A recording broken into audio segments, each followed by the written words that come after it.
Okay, Chair Young, we've hit 12 o'clock and we're now live. All right, thank you so much, Megan. Welcome everyone to this virtual special called meeting of the Kentucky Board of Education, with special thanks, as always, to our board members for your service and your unwavering commitment to the work of this board. I would also like to welcome all of you who are viewing our meeting today remotely. We're glad you're joining us. A few housekeeping notes to announce of how we conduct virtual meetings. These meetings must also comply with the requirements of the Open Meeting Act. Accordingly, Kentucky Board of Education members will ensure that their video is streaming and that they can be seen throughout the duration of the meeting. Members, as always, please mute your microphone when not talking. However, all discussions must be broadcast to the public. Therefore, be sure your mic is open when you speak. Every time you speak during the meeting, please unmute your mic, state your name, and take a short pause so that the video software can recognize you. For any items that require a vote, a roll call vote will be necessary to record the vote of each board member. At this time, if you haven't already done so, please silence or turn off other electronic devices that might cause disruption to your sound feed. And at this point, Jennifer, I think we're ready for roll call. Great. Good afternoon, everyone. Joanne Adams. This is Joanne Adams. I am present. Claire Batt. This is Claire Batt, present. Holly Bloodworth. This is Holly Bloodworth. I'm present. Mike Bowling. This is Mike Bowling, and I'm present. Alvis Johnson. This is Alvis Johnson, and I am present. Cody Polly Johnson. This is Cody Polly Johnson, and I am Patrice McCrary. This is Patrice McCrary. I am present. Sharon Porter Robinson. This is Sharon Robinson. I am present. Lee Todd. This is Lee Todd, and I am present. Lou Young. This is Lou Young, and I am present. And Jennifer, I just got a note that my internet might be a little shaky. So if you notice anything, text me and I will switch out the video. Absolutely. Thank Lieutenant you. Governor Jacqueline Coleman. This is Jacqueline, and I am present. CPE President Aaron Thompson will not be able to attend today. Allison Sloan. This is Allison Sloan, and I am present. Thank you, everyone. Chair, you have a quorum. Thank you so much, Jennifer. And thanks again, board members, for rearranging your schedules to be with us today. The purpose of our meeting today is to review and discuss the recent decision by the Kentucky High School Athletics Association Board of Control to move forward with the high contact sports at a time when most of our school districts have pushed out the return to in-person school until late September. We are not here to overturn the decision of the Board of Control, but rather to hear additional testimony and information regarding concerns for student health and safety, and to provide an opportunity for further discussion about all the alternatives that schools, districts, and coaches will have to consider in the event that they have positive cases, required quarantines, and the potential for program suspensions. Like many of you, I've heard from parents, coaches, and superintendents, all of whom value the physical, social, and emotional benefits of school sport. The undeniable fact that athletics are good for kids is not under debate. State law does, however, designate the Kentucky as the entity with control over all common schools in the state, including interscholastic athletics. For decades, the KBE has designated the Kentucky High School Athletic Association as its agent for managing middle and high school sports, and the relationship between KHSAA and this board has been and will continue to be mutually respectful and beneficial to all student athletes, sports, and sport sports activities in the Commonwealth. Providing our students with athletic opportunities and competitions benefits not only their physical health, but also provides a social outlet, teaches our students the value of teamwork, and creates a place where many students find lifelong friends and mentors. While readily acknowledging the many compelling benefits of interscholastic athletics, we must also recognize our duty as the State Board of Education to provide and oversee an athletic system that reasonably protects the health and safety of our student athletes.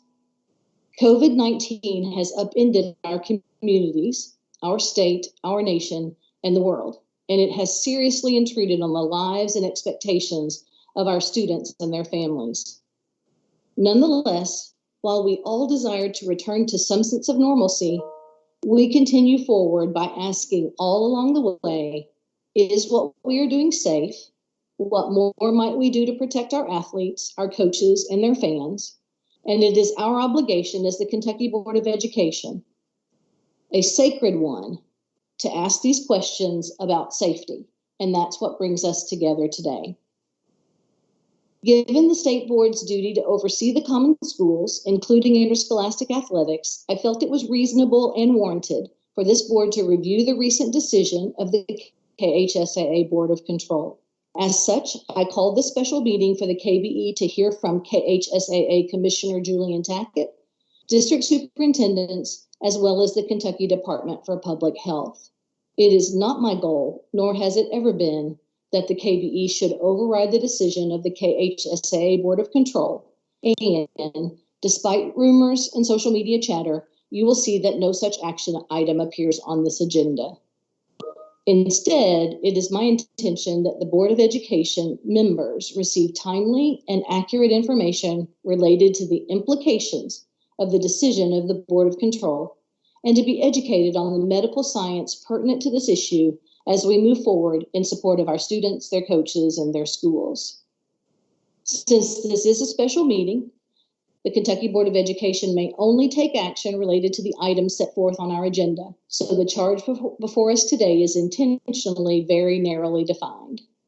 Before we launch into this discussion and invite Commissioner Tackett to share, I'd like to take a moment to thank those who have emailed, texted, and called me and my fellow board members this week. The vast majority of those communications have been respectful, well-reasoned, and helpful to our understanding of various positions and perspectives on an emotionally charged issue.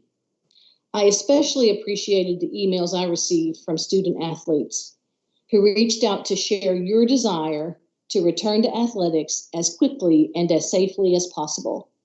Witnessing your willingness to exercise your voice and agency has been music to this retired teacher's soul.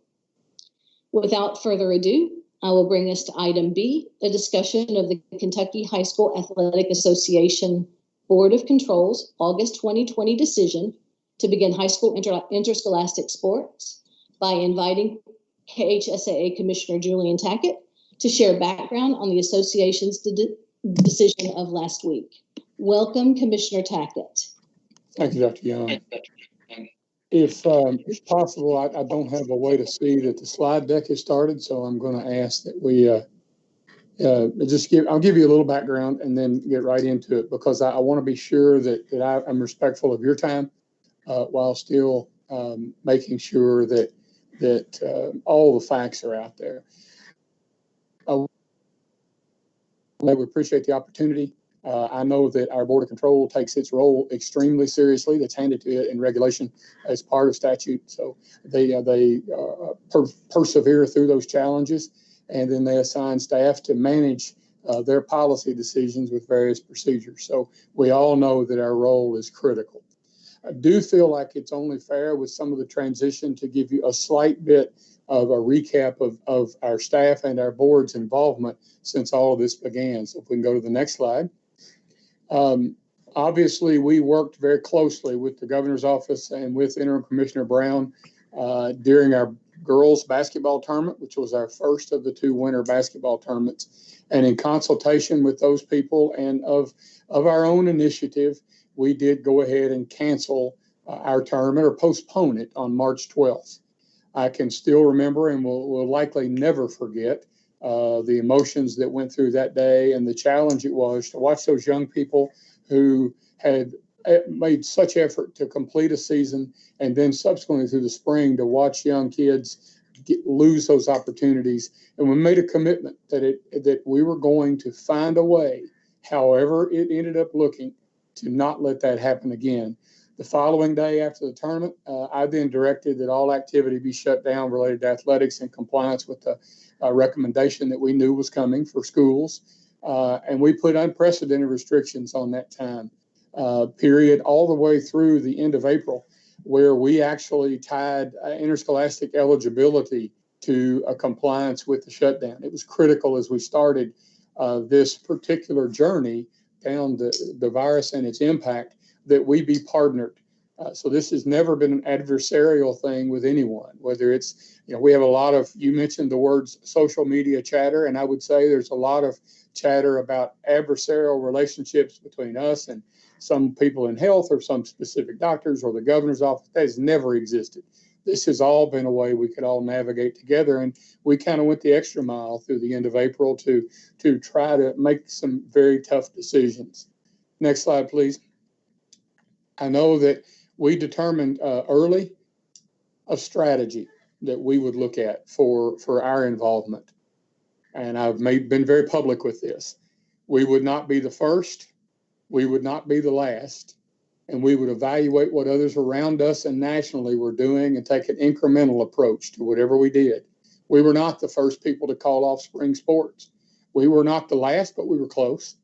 And we kept not only our board, but this board involved and communicated wherever we could what was going on. We were determined to keep the message the same, and we have been consistent with this, Dr. Young.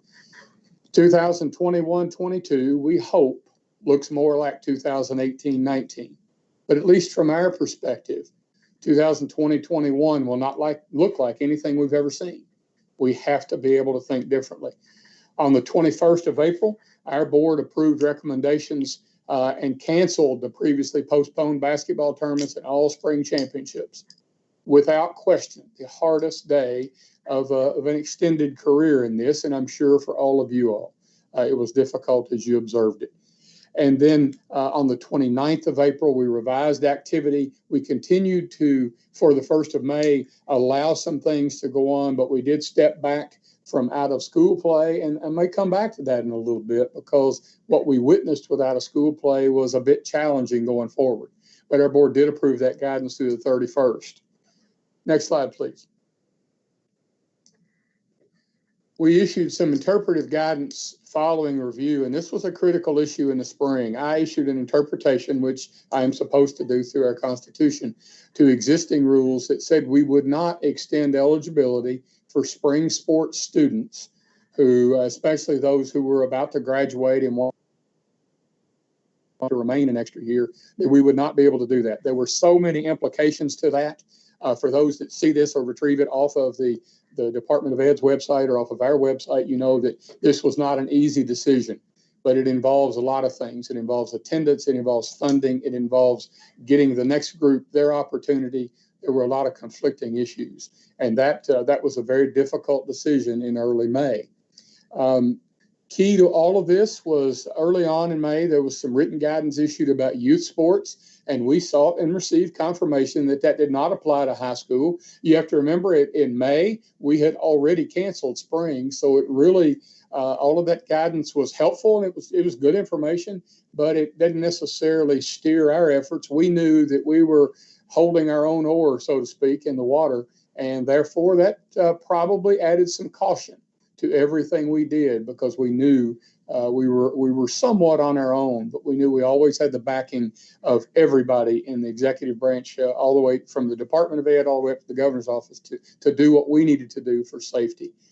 One of the things that was challenging early on is that the drafters of the youth sports guidance used touch as a barometer. It made it really difficult to compare to anything we do, because that is not a sports-specific term. But we also know what was going on with the virus, and we knew there was a lot of research and evolving science coming on regarding how the virus was transmitted, so we understood why. But we have gone with a little different way of evaluating, and I think we all come to the same place, but that may be important later on. Next slide, please.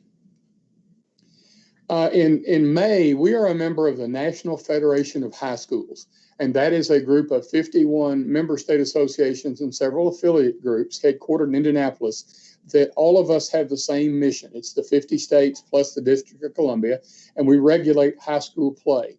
Well, their Sports Medicine Advisory Committee issued guidance for return to play on May 15th. And they made some different definitions, and that's what I want to be sure we're all together. They did talk about lower risk sports. Those were sports they defined that could be done with social distancing, individually with no sharing or limited sharing of equipment, and certainly easier to clean. They used examples like running events, throwing events, the shot and disc in a track meet, individual swimming, golf, weightlifting. There's a list on the screen. And cross-country running is in there. Cross-country running, we might as well get that out there because it is a fall sport. Once the race gets going, there is a lot of social distancing. There is a lot of ability differences. The athletes space themselves out.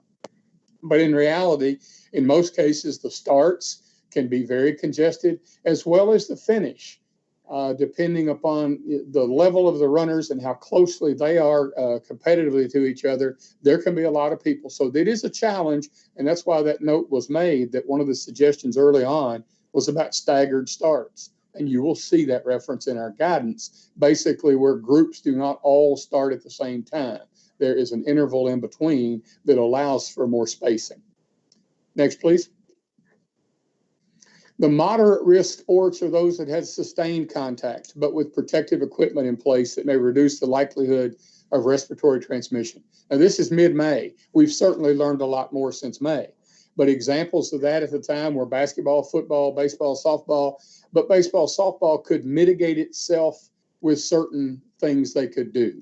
They could not share catching equipment or other equipment. They could more routinely clean balls, et cetera. That was a way that they could get into the lower risk category, and many groups did that.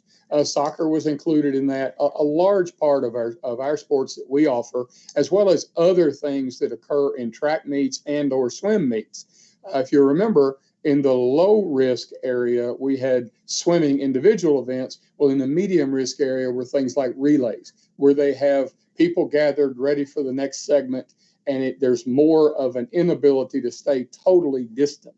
So that's why I think that they put, that's why they explained that they put it in to the or moderate category as far as risk. The next slide is the high risk sports that they define. Those that involve close sustained contact between participants, a lack of effective barriers, and a high probability of respiratory droplets being transmitted. Now, this definition came before the products were developed by both Schutt and Riddell on football, the new splash guards that can prevent that before rules allowances were made. But at that point in time, football was obviously one of the sports mentioned. Wrestling continues to be a discussion point because of the continued intensity of close contact. And that's why many states are really they're having discussions and debates about how we can all successfully start wrestling, but that's a winter sport. So we have a little time. Lacrosse in our state is primarily a spring sport. There are a few that play in the fall, but most have deferred their play till the spring. And then competitive cheer presents real challenge. While many of the parents and participants out there have talked about the fact that they're not close to each other on the sideline, et cetera, you need to understand as a board, there's two different aspects of cheer. Competitive cheer is what we regulate, and that's when a group of people perform stunts, perform different things together, and they act as a unit. They're then judged, and their judging totals rank them for competition. Sideline cheer is really a function of the local schools, and those are the people who may stand on the sidelines at a football game. They may stand in the end zone at a basketball game or on the side, and they're not the same, and they're intentionally separate so that the local schools can have more control. Both of them are specifically excluded from Title IX calculations by the federal government. That's not a Kentucky decision. So you'll hear people talk about Title IX, you'll hear people talk about cheer, they'll try to put them together. And I just want to make sure this board understands that is not an accurate comparison. If the federal law ever changes, there will be opportunities for us to change our law if it decides to look at it. But right now, they're listed in the high risk as well. Both of those actually had a fall practice date. They actually started with most of the fall sports in July, and that has been postponed. Right now, there is not a start date for competitive cheer and dance. We have already moved the championships for those events to after the first of the year, hopefully getting a little more guidance and still giving the students plenty of time to prepare for competitions. But that will be discussed by our board at its September 16th meeting. Next slide, please. On the 29th of May, we issued guidance, the first part of what was later to be called Healthy at Sports, which was a return to interaction. Chair Young said in her opening comments something that has been a tremendous challenge for all of us involved in interscholastic athletics. The sudden shutdown in mid-March and actually the confinement through the end of May without sports for most people has been a tremendous challenge to the psychological well-being of people involved in those activities. Not only that, the relationships built in many cases, and I have heard tons of stories just since this pandemic started about the relationship between the high school coach and kids, and many times the high school coach knew things about the kid and their home life and certain things that were problematic that parents weren't even aware of and teachers weren't even aware of. They had lost that relationship for a good period of time, and necessarily to try to contain the pandemic, they could not intermingle and they could not get together. So we tried to find a way that we could get them back together. And so this first period, and we did it in 2-week increments. I mentioned to you, we chose to go methodically. The planners in our world wanted everything decided. They wanted to know May 29th what they could do December 1st. And unfortunately, that's not been possible. And so we've cautioned everybody to be patient. We're going to be incremental. Much of this we allowed during those 2 weeks was can we keep them in small groups? Can we make sure that contact tracing, which still at that point was relatively new, could we make sure that contact tracing was going to be possible? We were intent on getting that interaction going. We have had doctors tell us continually since that time about the loss of interaction. And when they're seeing patients now, that's the thing they're hearing from the kids is they have been really shut down. And we're trying to strike a balance here. You've probably seen it in media accounts, a comment that I have been making routinely, and you'll hear it again today. We happen to be in our business at the confluence of two different health crises. And that's the psychological health and relationship building that the natural relationships in athletics give you, and the pandemic itself. And either one has consequences. So I've shared with Dr. Young and others, we are on ice skates trying to navigate that. But we already knew that there were articles coming out then about the shutdown and about its impact on students. And we tried to begin addressing that with this period. Next slide, please. At the end of May, we also issued guidance that would govern another 2 segments. And we chose to go through July the 12th because at that point, that is when youth sports guidance had different periods and increments. And while that guidance may not have rigidly applied, we knew that there were plenty of parents and family units who had a kid below the 8th grade or 7th grade and a kid in high school or middle school. And we did not want to have contradictory standards if we could help it. Now, we knew at some point we were going to have different standards, but we tried to make it as consistent as possible. Those standards were not original in nature. They were copied a lot off the information that was out for schools, information that was out for the NFHS Sports Medicine Committee, information from our own Department of Public Health. We were involved. Commissioner Brown reached out to me very early in March and asked me to be involved, or our office to be involved, and it turned out to be me in all of the various task forces, meetings, all the things that have gone on about continuation of education and or what we would do this summer. That has been a goldmine help because while not directly affected, we could absorb all the knowledge from people like Dr. Mesley, Dr. White, Dr. Stack, all of those people that were talking to our school people all the time. And at the same time, we could use our resources from other states. So we kind of gradually built in, we allowed some sport-specific work, pretty strict limitations, and we tried to mirror up with those timelines. Next slide. As we started talking about reopening, it became apparent that we were going to have to look at different strategies. I can tell you without a question, we have developed, revised, trashed, envisioned about 40 plans of how we would start and how we could start. And we know that as we've looked at that, just like our local school districts and their reopening plans, we've had false starts, restarts, and a lot of things. But I think it's important right now, if I quickly remind you of the composition of our board who made their recommendation and action a couple of weeks ago.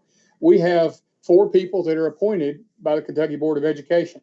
They include 3 retired educators, including a retired superintendent from Western Kentucky and a private business person. They include a couple of athletic directors from high schools who have also been involved in coaching. They include 3 district level assistant superintendents. I don't want to get into the titling, but they work in the district office. We have an instructional supervisor and 2 district athletic directors. We have a handful, more than just about a double handful of superintendents on our board. We have at least 7 that are active right now. We have an 8th that will come on board next Tuesday due to a retirement. And we have 3 that were on it before. Our school districts, just because of the way the composition of our board worked out, are tremendously represented statewide. And that was an important piece. I don't know if we ever envisioned 2 or 3 years ago as the board turned over that kind of composition being essential, but it was very much essential this summer. We also have a principal, a school administrator in Louisville, and we have a guidance counselor. So we've got a large variety. And I think as we look at what steps we're taking to reopen, that's important to remember. So their first step of that will be on the next slide. And that is on the 10th of July, the board met in Northern Kentucky. There was the decision at that point to extend the current segment 3, which was part of our return to play with just practicing and skills work. They decided to extend that beyond the 12th. The board had to act at that point because on the 15th of July, without such action, normal high school summer practice would have started. Matter of fact, on the 10th, certain football practice would have started, and we had already communicated to teams not to get involved in any of that because we knew there would likely be revision. So we've made significant sacrifice on behalf of schools, on behalf of all of our schools, and on behalf of the athletes to try to make sure we time to this slowly.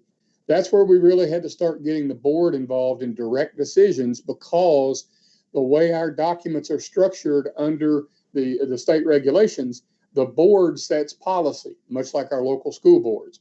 So they had to be the one to waive the limit of seasons and waive the start of the season. So I took recommendations to them and they approved them. That same day, they also approved a series of additional recommendations that we knew were necessary due to COVID. A real quick example, because that list, the link is on our website, but that list has been out there since then. A quick example deals with academics. There were a number, the first part of our rule talks about that you have to be academically on schedule to graduate the first day of school. We had heard from a number of districts that that was not going to be feasible because of the way the spring happened. They had time to plan for the fall. They didn't think there was going to be necessarily statewide change needed in the fall. But because of the varying ways that NTI was done or remote learning was done, they did not feel like a student should have the rules changed or their ability to meet those rules changed because of COVID and the kid suddenly being eligible when they were doing all they could at a school. So they did waive that first day grade check, and there's several other things that were in that document. So they've been very active in reviewing of the current policies. Next slide, please. Also on that day, and I think this is critical, that they started getting into the season discussion. And they decided to go ahead and allow golf to start on time. We had been in very close collaboration with the Golf House of Kentucky and what they were doing with their events. And they were shut down a lot of the same time we were shut down. but we began to discuss with them their plans that we knew had already been included or approved through the state. We kind of thought that maybe if we could start golf using the golf house rules, we could get a season managed. So we did. The board approved that we would go ahead, and Golf House, we did not ask them to write the guidance for us. We did not take their product and tell them it was suddenly ours. We simply said, we're going to use yours if you don't mind. And it has worked very well, and they have been able to go. At that point in time, considering several options, the board decided to start the season using what's now become defined as option 1.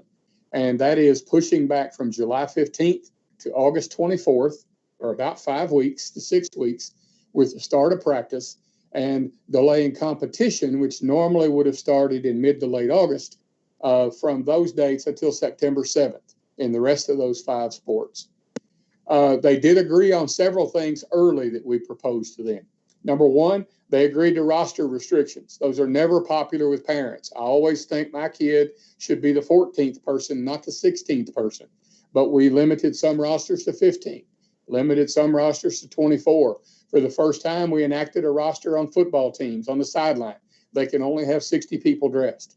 That is a huge limitation and equivalent to what the 1AA or the I guess it's the football championship subdivision now, but what we always refer to as 1AA are doing. Theirs is 59 or 60.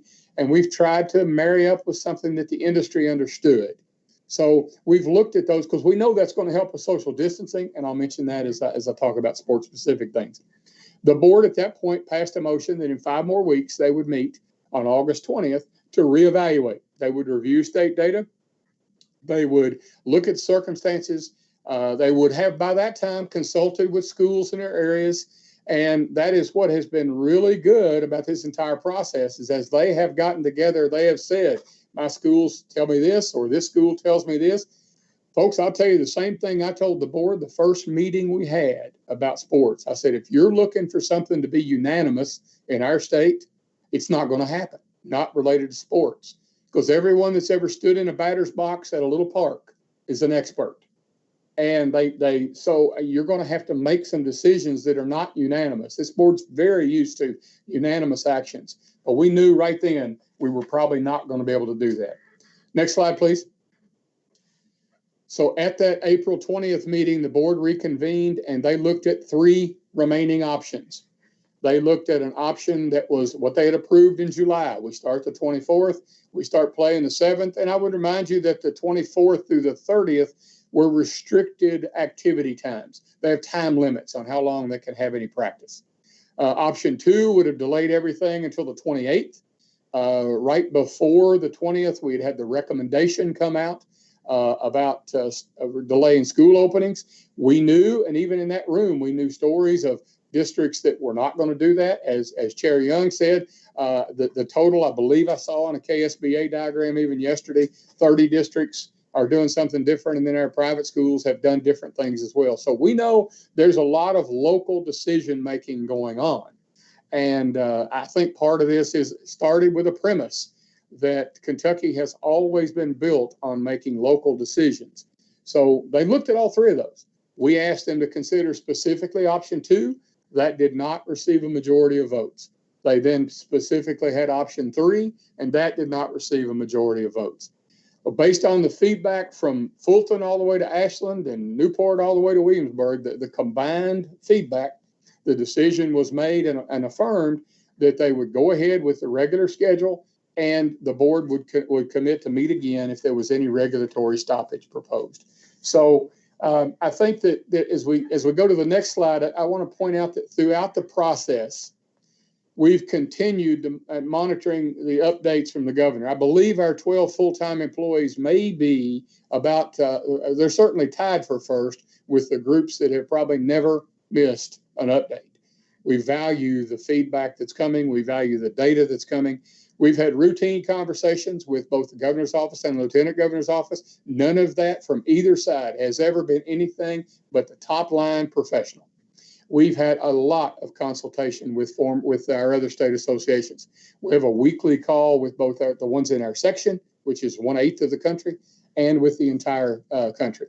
We have multiple meetings per week. I don't know about you all. I am about zoomed out, and Teams is getting close.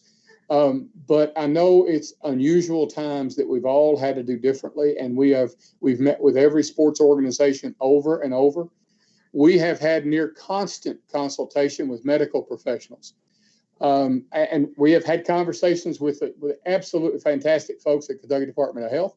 As we've had little individual questions, we've also been in on all of their very informative things that they have shared with our schools. So we've kind of learned from them. We have a sports medicine committee ourselves, which is, it's actually technically the Kentucky Medical Association's Committee on the Medical Aspects of Sports, I believe is what it's called. But they have been involved in sharing data. They have done that very, very well. I have been invited to listen to their calls. I've been their liaison from our staff for 3 decades. So I have a relationship with them where I know they'll tell me the skinny, as you might say, and make sure that that nothing's left out. As a matter of fact, one of the last calls I got the morning of the girls' state tournament postponement was from the chair, a doctor from Owensboro, who said, "I got a feeling you're getting ready to have to shut down." He said the data's not coming in good.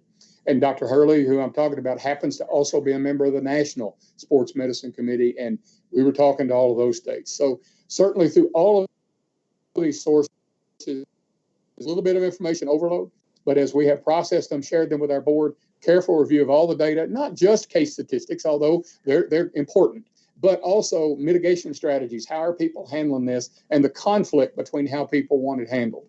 And then we've continued to develop alternatives. There really are no telling how many spreadsheets we have run through of possible ways to move seasons. And it came down to the board made a decision that they wanted to delay the fall, but then we want to try to get going. Part of the motivation for that, I might as well get out. It's not on any of the slides, but I might as well say part of the motivation of that is if we have a window to start and we don't know what's going to happen later, at least we can guarantee that participation opportunity. We have not even begun to talk about championships other than scheduling of weeks and events, period, because we are taking this in an incremental approach. And I have talked to, yesterday we had our call with the other state directors, and 3 states I talked to specifically that had started football in the last 2 to 3 weeks. And they've all said to a person that one of the things that they're grateful for is they got a chance to start. And if something gets really worse and their mitigation strategies don't work, we're able to have that participation opportunity. No plans on stopping. Absolutely not. But there are at least some options. And that drove some of the discussion. I don't know that it drove anyone's vote. I have never voted in a board meeting, despite a lot of years of attending. But I know that there was discussion of getting what we can. Can we play early? If we can play early, let's play early. And there's also the conflict that you're going to hear probably later. There's people who adhered to a recommendation to delay, and there's people who didn't. And the people that didn't felt if you delayed, then you're penalizing the ones that didn't. And if you don't delay, you're penalizing the ones that did. I don't envy the choice that our board had to make, particularly our superintendents that are on that board. Next slide, please. We have continued to have information sessions with getting input with our constituent groups. We have had countless meetings with our athletic director associations, with the KHSAA, and Rhonda and her people have been fantastic and welcoming to us to have an audience to get to ask questions. I know that the staff at the Department of Ed with their weekly meetings, I know that Kevin and Tony are probably looking forward to a day when the questions aren't coming in on Go Soapbox about sports. But it's such a vital part of education. We kind of expected it. We frankly kind of expected the reaction that you got yesterday. We just had it ourselves around August 20th. There is passion, but we are trying to be the adults in the room and balance all of that and focus on the data. Every opportunity we had to interact with schools, we did. We also continued to watch non-school play. And this has driven home a point with me that, because some of this is personal observation, because I've got a 15-year-old that we follow around, a nephew that we follow around everywhere. And with due respect to all of those organizations, they aren't under an umbrella that can insist on compliance. Most of them are extremely good, self-regulated. Don't get me wrong. But I've been to too many things both this summer and seen too many people that had told me stories about other events they've been to where the non-school environment, let's just say they're not quite as compliant with masking, with sanitizer, and with social distancing in particular. And I understand those days are hot and everybody doesn't bring their own tent, but it has been a challenge. There's no doubt it's been a challenge. That's why we feel like, quite frankly, that schools are absolutely the safest opportunity to implement mitigation strategies and still mitigate public health strategies. That is vital, and that has never stopped being one of our hallmarks, or multiple hallmarks. We've listened to feedback, formal and informal. I know there's public commentary that's been submitted, particularly around our August meeting, that all they got was an automated response and it was published for the board. We did listen to them. There comes a point where sometimes your ability to manage your office and still answer the phone or answer email gets a little challenging. I know our partners at the Department of Ed found that out yesterday, but we have never shied away from listening. And certainly the passion around sports continues. Next slide, please. Following their decision on last Thursday, we then began compiling the final stages of the Healthy at Sports documents for stage 3, which is what we're calling, which is a return to participation and certainly a return to competition. It was not possible to do a lot before that, other than maybe gather together the health guidance, because frankly, until you know dates and you know how much time you've got left and how long your season is, putting together these documents would have been revision after revision after revision. And so we committed to the board Thursday that whatever they decided, we would try to get it compiled by Wednesday or Tuesday, release it Wednesday. We did do a soft release to our schools on Wednesday so they could start reviewing it. But frankly, so much of it is not requirements. I asked the commissioner of the Southeastern Conference in a meeting. He invited us to a meeting with all the state directors 2 or 3 years ago. And I asked him about a particular problem we were having. I said, how do you handle that? He said, well, I would just send a memo to my schools and it'd be fixed the next day. And I said, well, that's easy when you got 12 or 14. We got 280. So even requirements become daunting without a lot of either legislative or regulatory authority. So we've had to balance. That's why that document is structured the way it is. We know that every time we say something's recommended, however, and it's not done, and we have experts on this call that would testify to this, I'm sure, when we say it's recommended and you choose not to do it, you're taking a risk. And if that helps with safety compliance, we're comfortable with that. But our board absolutely and firmly feels that we've got a dual crisis going on, and it is strictly a balancing act. And they concluded at their August meeting that they didn't know if 2 or 3 weeks would make that much of a difference in that balancing act. And therefore, they committed to let those that could start, realizing there may be people choose not to. I've heard from several districts that ask questions about, well, if we skip out on our first football game or our first 2 soccer games, or we call them scrimmages, is that going to be a problem? No, this is all we're doing is opening a pathway. You decide if you want to come down it. So that's always been the case.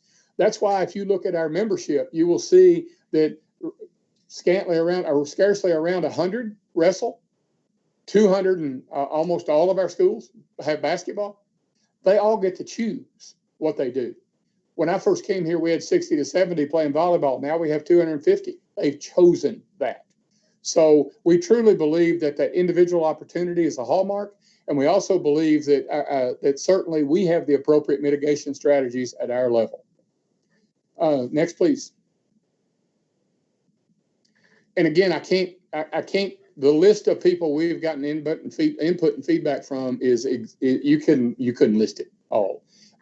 We have had great opportunities to listen to the member schools, their school systems, our Sports Medicine Advisory Committee, Governor Beshear and Lieutenant Governor Coleman's offices. They've been fantastic. Right down personally have been fantastic. They've been good listeners. They've made great suggestions, and it has really been a great relationship. The Department of Ed is our partners, and they are our partners. As they say on the Mr. Chrisley show at night, they're ride or die with us. And I know that's a challenge. Kevin didn't want to take on sports when he agreed to be the interim, but we appreciate all that they have done. All the K groups, just about weekly conversations with Jim Flynn at KHSAA, lots of talk with Rhonda and her staff at KHSAA. We can't do it without all of our partner groups. KSBA, we've read a lot of their stuff that's come out. We've heard from legislative leaders. Everybody has a passionate interest in sports, and we all know that we want to get back to sports, but we want to do it healthy. Next, please. Julian, I just want to touch base about time. Absolutely. I've got a couple of things, and I will skip a lot of the meat of the document.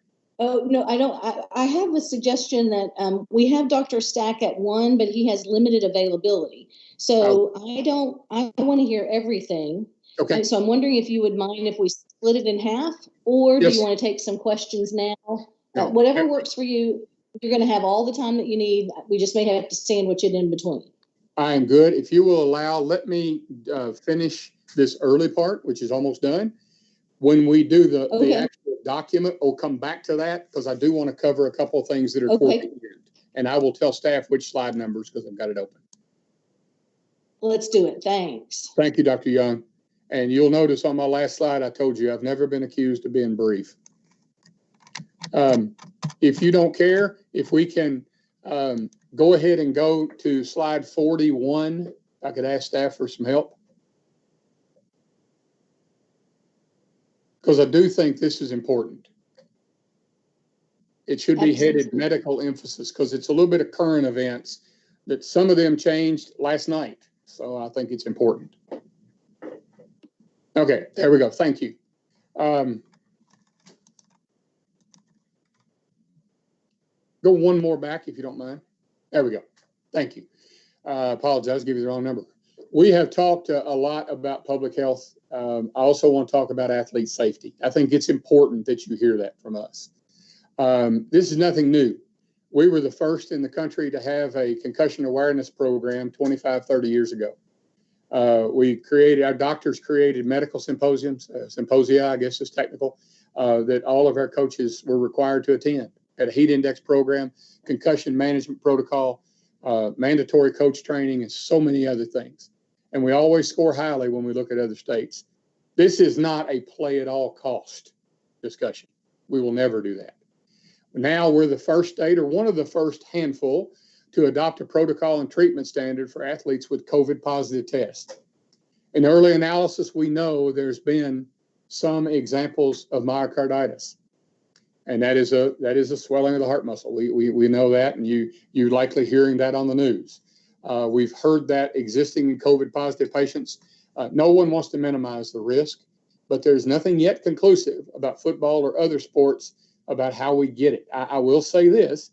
I asked yesterday, Alabama was one of the early states practicing. I asked the specific question, or we asked, were there any cases specifically traced to player on player? And I asked Utah, and I asked Alabama, and Indiana, and Ohio, who's been practicing for a little while, and West Virginia, who's practicing to start the same week we are. None of them had health data that showed player versus player contact in football.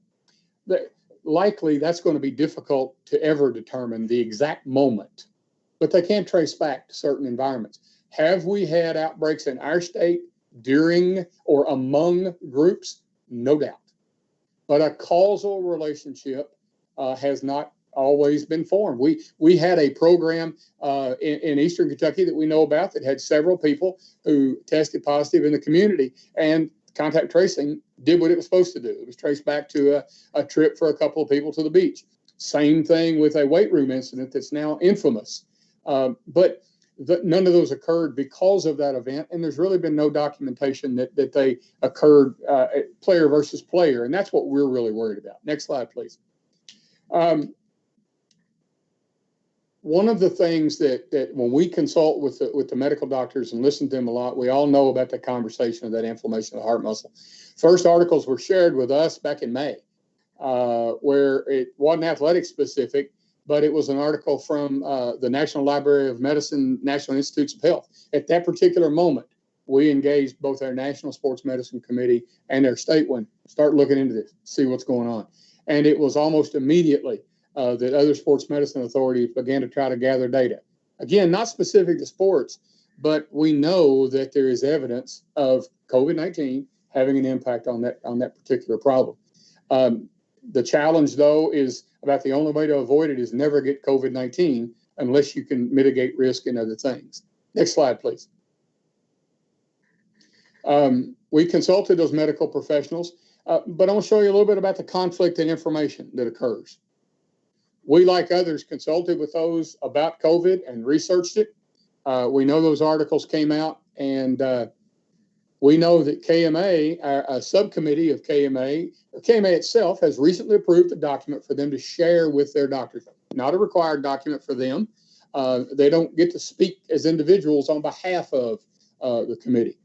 But they've done very well, and they helped us with this with recent guidance for physicians. Next slide, please. This is key because this came from those medical authorities. Basically, they've developed a diagnosis and decision tree based on a diagnosis and then what's happened. Are they asymptomatic since the lab results, mild to moderate illness that was managed at home, or severe symptoms? And that gets into requirements for additional testing that may involve cardiac tests. It may involve others. If you look, and I am not a doctor and haven't had Latin since college, so I'm not even going to get into the details. And Dr. Stack and Dr. White and Dr. Mesley are so much better at this, as are Dr. Hurley. But I can tell you they thought the development of a decision tree was critical for us going forward. Because then if we have a positive case, we've got some guidance for the local primary care physicians to use. Next slide, please. The second part of that guidance that they finalized are a gradual return to play. For those that have been in schools a while, this is very familiar because it kind of looks like the concussion guidance, but it is specifically tweaked. This is not a case where a positive test person can then go immediately back to practice and start potentially spreading the virus. They're going to have some mandatory time out based on this protocol. So we know it's a tool for doctors. We know it's not a mandatory tool for doctors, but as usual, they stepped up and helped, looked at other research, and gave us a tool that we can have our schools use. Next, and I'll watch for Dr. Young, I'll watch. Here's the biggest problem. Here's the challenge as we go forward. There's no doubt about this. Everyone right now, everybody can find a document that supports their position. This has been a challenge throughout. You all see it every single day when the governor's office posts about today's report and the arguments that go on in the commentary. A good example is the data surrounding football. Let me show you with the next slide. Let me show you how why this has been such a struggle. The Big Ten originally canceled football. They relied heavily on an article that's not yet published by a doctor out of Ohio. And my understanding from reading an article from August 23rd is we're still waiting on peer review. A public copy has not been made available. We have every state that's in the Big Ten trying to find a copy of that and have been unable to. We know that it alleges that there is a disproportionate impact of myocarditis with COVID-19 patients. That may very well be true. But, remember that it was allegedly used to make the decision for the Big Ten. And I'm just trying to illustrate the contradictory piece. I am not trying to take sides. So now to go to the next slide. All right, now consider the opposite. In the Chronicle, which is an on-campus publication of Duke, they interviewed the chair of the ACC's medical committee, of which one of our schools is a member, the University of Louisville. So we don't have a member of the Big Ten, but we do have a member of the ACC. Met with all the Duke athletes. The summary of that article is linked there. To quote that doctor, who's a doctor in the Division of Infectious Diseases at Duke and the chair of the ACC committee, he told Sports Medicine Daily he believes football can be played safely, and he's confident the ACC will continue with its plan. He closely correlated his state's ability to handle the virus. So in states, he made the statement that in states that have been able to handle it, it's been better. And he looked at the states in the ACC. So next slide. And again, we're just talking about potential contradictory feedback. Also, he was specifically asking a sports business article the next day, can we safely have two teams meet on the field? His answer was yes. Will it be tough? His answer was yes. But then he made a remark that quite frankly has kind of summarized this whole thing. I think you heard this from Dr. Capilouto at the University of Kentucky in an article. We have to coexist with COVID. That's probably the reality of this virus. The reality is the virus isn't going anywhere. While it ebbs and flows, We're not going to see it ebb to zero anytime soon, he said. Now, this is a guy promoting play. He said, I'm not trying to be cataclysmic. This is not Ebola. He said, but it does and doesn't have the I'm going to not even try to pronounce lethality or the infectivity but certain mitigation efforts are helpful. And they're seeing that in other countries. Now, he did say, and you read the last quote, he said, where there's good infection controls, which is not necessarily the United States, they have allowed groups to coexist with the virus. So there are mitigation strategies at the point. So see that 2 articles within a few days of each other, totally contradictory. Next, please. I'll say one last thing about Dr. Wolf stuff, and then I want to be certainly leave the medical piece because I'm not trying to play doctor at all. I have a lot of doctors, but I don't try to play one. You have to feel, if you're going to play soccer, volleyball, football, cross country, particularly football, he said, you have to feel some level of comfortable playing in a non-zero risk environment. And he said, in his opinion, you can't tell me running onto a football field is supposed to be a zero risk environment. And points out, just look at the regular sporting injuries. Our coaches, including one that's on this call, that's a former coach, used to say that, how come there's so many rules in football? So, well, that's the sport we have the most injuries, most problems with the neck, and most deaths. Football is not a low risk sport, period. That's without COVID. So I think his quote, but what his quote showed is that both sides of the scale can get very full. I'll finish up with a couple of things on this, and then I'll defer to Dr. Young so we can come back when we talk about the manual. And again, I apologize for the length of this. Next slide, please. The interesting thing to play or not play discussion is that just yesterday, the Big Ten, who was shutting down, has changed their mind. They're now trying to formulate an 8-game or more schedule that would begin in later fall. This virus changes every day. We've been told that every afternoon, and I believe it. I trust that wording. It changes all the time. And this is not a competition about who's right or who's wrong. I'm giving you our board data. I'm giving you the same data I gave our board. It's an example of how one data source may not be the most reliable and conflicts with others. It's not reliable either. Unfortunately, the truth is we won't be able to shut ourselves up and our lives and our economy shut up for a year or more while the virus goes away. And unfortunately, until we look in the rearview mirror years from now, we won't know if we gave the right answers. That's a challenge. I wanted to be sure, mention the medical because I knew how long it would take and I thought it would fit in the time window you gave me, Dr. Young. So with apologies, I'll hand it back to you and you do as you need to. All right. Thank you so much. And are you able to stick around, Julian? Because I know we'll have lots of questions. Yes, ma'am. All right. Thank you so much. The next guests on our agenda are some of our superintendents, and we want to check with them about their availability as well. So we may want to split up the testimony before us today in a couple of different ways in order to make sure that we are attentive to Dr. Stack's schedule. I just heard from Jennifer that our superintendents are able to stick with us. So thank you guys so much for being here today. We really want to hear from you on this topic as well. But while we have Dr. Stack, and I know we have slides from him, many of you know him because he has become that rock star of the 4 o'clock, previously 5 o'clock presser. So thank you so much, Dr. Stack. You're welcome to. You're mute.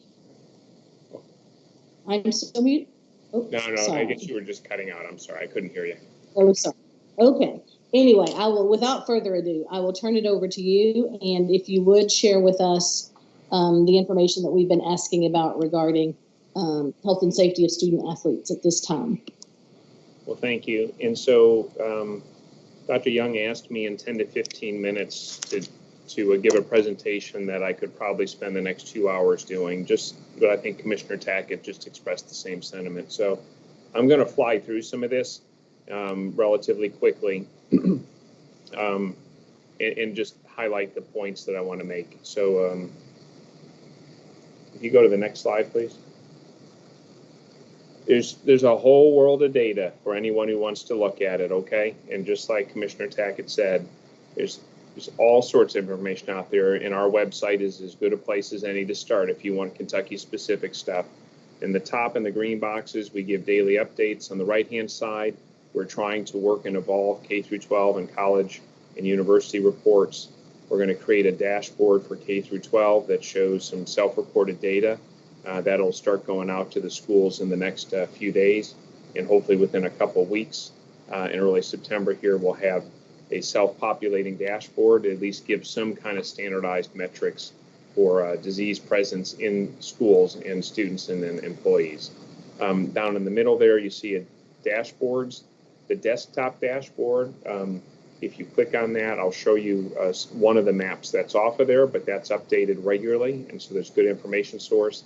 And because we have made use of them and people want to see them, we have published all those White House coronavirus task force reports. You click on each of those dates and it'll go to the PDF. If you go to the next slide, please. So I've organized these in a few sections. If you go to the next slide, please. I want to make a few points. Commissioner Tackett made the, I think, very valid observation that this is a rapidly changing situation. Not all things are equal, and that it's been difficult. And I've said that for months. I've said that at press conferences and at countless sessions like this with all sorts of different audiences. It's complicated. Folks who want to think that they read a Facebook post or something on Twitter or watched a TikTok video and all of a sudden they're an epidemiologist have misunderstood just how complex this is. And I don't say that to diminish other people's contributions. I say it to acknowledge that you can pretend to be an expert, but that does not make someone an expert in this complex topic. And I am quite comfortable admitting my own ignorance and uncertainty as I tell you the things I'm about to tell you. But there are some things about which we have become very certain because we are now 5+ months into this journey. We're not at the start of the journey. So I'm going to show you real quickly. This is international comparisons. People talk about why can they open schools in other countries and we can't do it in the United States? Well, the United States is different. In the United States, we celebrate our individualism and we celebrate our autonomy. And by golly, we can all do what we want to do. And the sense of collectivism is particularly weak at this moment in time. It's an observation I'd share. In some of these other countries, it's not quite so weak, either by choice or by edict, depending on the nature of the governance in play in that country. But if you look, the United States reached a peak of 200 new cases per million persons about 3 months or so ago. All right. None of those other countries came even remotely close to that. If you look at Germany, even France, which is now having problems again, none of them have been anywhere near our peak. And then if you look at Germany, its bubble up on the left-hand side was relatively low. And if you look at South Korea and New Zealand, you can't even see it because it's skirting the zero line there. So the disease burden in those other countries is so much lower. Now remember that because we're going to come back to that throughout this slide deck and why that matters. If you look here, I want you to draw your attention. It's so close to zero. It's actually about 10 people per million or less of new cases in those lower countries of South Korea and New Zealand. And for Germany and France, they're all under 20. They're all under 20 new cases per million. If you could go to the next slide. Here, if you look, even New York, which is now one of our better performing states, not the best, but one of our better, it is still at 40 persons per million new cases per day, okay? So even in a state that got hit hard and has now brought it under much better control, we are still nowhere near as good as Europe, which is half of that rate on average across Europe. So then look at these other states. You can see Georgia and Florida are just two examples I put here. They were kind of the orange, the purple, and the blue lines. They got Kentucky, Florida, Georgia. There was some variation, but we were sort of paralleling each other, and then people made different policy choices. They decided to open bars, open restaurants, go back to activity, and look what happened to the disease. It took off. It skyrocketed.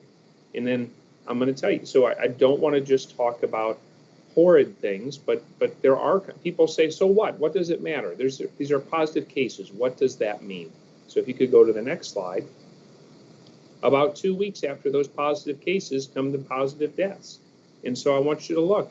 Georgia, Florida, Kentucky, the bottom three lines, paralleling each other for the most part. And I told you 2.5, 3 months ago, they made policy choices. And then about 2 to 3 weeks after those policy choices, look how the death toll increased in Georgia and Florida. Now look at Kentucky. We've got a smooth sort of linear increase over time because we have managed to suppress it differently. So we are allowing more activity to happen in the state. As we allow more activity to happen, there is more disease. As there is more disease, there is more death. So we know this will happen, and I respect that there's a need to calibrate or balance these different interests, because there's a lot of other things that happen in society that are being compromised because of this disease. So we recognize that. But let me just make this real for you. We've got a little over 900 people who we've announced have died due to COVID-19 in Kentucky. It's about 2.5 times that rate in Florida and Georgia. And if you look, that big escalation's happened just over the last 35 to 40 days. So look how quick that changes, right? So in 30 to 50 days actually here, they really separated or diverged from us. If we were where Florida was now, that would be 2.5 times the number of deaths we have now. That's 1,350 more Kentuckians who would die because of the virus. You all can be the determination how important that is or is not. Obviously, that has been an important variable in my advice to the governor and in the governor's decisions as he's made determinations and recommendations for the Commonwealth. If we could go to the next slide. Here, I'm going to show it just a different way. This was back in May, so this was relatively early on. This is all-cause mortality, all-cause death in New York City in the era of the Spanish flu in the early 1900s, and then now in the H1N1, I'm sorry, not the H1N1, the COVID-19 era. Back then, they had a roughly threefold increase, a nearly threefold increase in all-cause deaths over 100 years ago from Spanish influenza compared to the 4 previous years. New York, in just the first half of this year, and actually just the first 3 or 4 months, had a 4-fold increase in all-cause deaths compared to the 3 previous years, which were really pretty stable. So just put that in context. That's a lot of excess mortality in a very short period. This is not influenza. If we could go on to the next slide, please. Here's what we faced in Kentucky. So in the left, we were flying in the blind. This was like flying an airplane straight into a mountain. We had no idea if there was a mountain or not, but we were in a fog bank and we had no idea. There was just the terror of what was happening in China, northern Italy, and intense fog of war. We did not know. And that's where we in Kentucky and some other states shut things down really fast. And look what we did. Because we acted so fast, we prevented the disease from taking off, and we ended up in what retrospectively was pretty much a plateau for almost 3 months. Now, some people will say, well, Doc, they worked so hard on that Healthy at Schools document, on the KDE flagship document, so why are you changing the rules all the time? Well, that document, if I remember right, was published about June 24th. Well, look at where the bars were on the June 22nd to 28th. That was right at the tail end of our plateau, and look what happened in the next few weeks. We started an exponential climb again. That's what the base of an exponential growth curve looks like. 1482, 1675, 2482, 3772. There was no comfort that we were not going to continue that escalation and look like Georgia and Florida and other places. Now, mortality is just one statistic. I don't have a slide for this other stuff. I will tell you, as an emergency physician, I really do worry. I worry about a lot of things in society, but the general public does not fully appreciate what it looks like with a hospital that is completely full with an infectious disease pathogen, where nurses and doctors and therapists and others don't have the proper masks, the proper gowns. And back in March, it was the fear of the unknown. Now there's a lot more that's known. So the fear of the unknown has dissipated a bit. But the reality of being ill-prepared, not having the resources, being told to wear the same mask day in and day out for weeks on end is still an existing reality. The post-traumatic stress disorders and difficulties we're going to have in the clinical workforce in some of these cities that got hit real hard is a whole nother layer of concern. But all of us rely on all of them to be there when we get sick and need help. And so when I talk about mortality, one of the things we worry, and I'll go into this, I want to be as open as I can about this, the fatality rate that we measure is dropping as we would expect as we get better data, as we test more, as we test younger people, as we learn more. The mortality rate estimates now are probably the natural disease rate mortality is about 0.7 to 1.5%. All right, somewhere in that range. We'll know later, but we won't know now until we look back in hindsight. The problem is if your hospitals fill, if your hospitals are overwhelmed and they don't have resources, the actual or the experienced mortality rate goes up because they can't treat everyone maximally. They have to make hard choices who does and doesn't get treated. And here's the other thing people don't realize until it hits them. If the hospital's full, and this has happened in New York, it's happened in Houston, it's happened in Arizona and Phoenix, if the hospital's full and you show up after a car accident or after you fall from a ladder cleaning your gutters, if there's no space, there's no space. It's not just no space for COVID people, it's no space for people. And so that's when you start having mortality rates increase for other reasons. Now, I don't want to dwell on death anymore. We're going to move on because there's other points to be made here. So if we go to the next slide, please. And then here now I'm going to take it straight into schools. You all, and Julian said it very, very well, you can find an article to make any case you want to make almost in this. And so I'm making the case, having skimmed and read a whole lot of this stuff for months, the things that I'm kind of, and from my perspective, I think are helpful to you. There was a Commonwealth Report article, pretty short. I put the link down there. It just came out on the 11th. In here, it talks about, from looking at other countries, what is the single metric, if you could pick it, that would predict success in school reopening? And if you look right there, a low rate of community transmission is the most important factor. And what did I just show you on all those other graphs? The United States is not low. In fact, compared to most other developed nations, we are doing terribly as a nation overall. We have a lot more disease actively spreading than those other countries. That does not set us up well. Now, if you go to that link later, the article also identifies the behavioral health concerns, the lack of social support, depression, suicide, the loss of developmental milestones and things because education isn't happening like normal and other aspects. So the article is actually much more well-rounded than the point that I'm emphasizing. But when we talk about, so when do we open school or not, this is what they have found and what others have found. So if we could go to the next slide, please. So what's the CDC say? Now, here's a primary reason why the CDC is important here. One, because it has historically been one of our best scientific resources for public health. But two, it is no secret to anybody that President Trump and his senior administration have made it absolutely critical that people get back to school, right? So there are a lot of people who still have concerns. Are we ready? Are we safe? Or do we have everything we need to? But be that as it may, it is unequivocally clear that the very senior levels of elected leadership in the United States have said, get the kids back to school. So what does the CDC say? The number one bullet in their key considerations in a document updated on August 26th, so 2 days ago, is COVID transmission rates in the immediate community and communities in which students, teachers, and staff live. That is the single biggest predictor for will you succeed or will you not. Now, we're going to get to sports here in a minute. If you look down the list, it says one of these key considerations is integrating strategies to reduce COVID-19 transmission into co-curricular and extracurricular activities, e.g. limiting participation in activities where social distancing is not feasible, okay?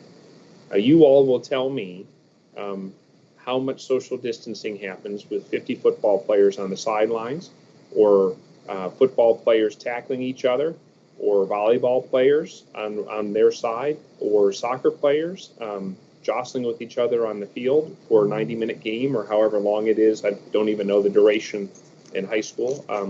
So where social distancing doesn't happen, disease spreads. We know that with certainty now. So if we can go on to the next slide, please. In that same document, and I moved one of my slides last night or this morning, so I'm going to come to this multicolored map of Kentucky a little in just a minute. If you look at this, they talk that there's 4 categories, like no disease, very low disease, substantial controlled transmission, and substantial uncontrolled. That crosswalks to the incidence rate map we have. We use different language, which is more common in other settings, but they essentially crosswalks. And so when you have substantial controlled or substantial uncontrolled, which are the 2 higher categories of the 4, they recommend you do additional steps. Now, if you look at that little map, I'll pull that out. You'll have a full screen version here in a minute. 40 of our 120 counties are in, as of yesterday, are in one of those top 2 categories, 40. It's been higher. This is looking in some ways a little bit better today. There's more red, but there's less overall total in the top 2 categories. But if you read through what you have to do here, if you are the red counties, this would recommend that the CDC, that's when you may have to consider stopping school and locking things down and sheltering in place again to get the disease under control.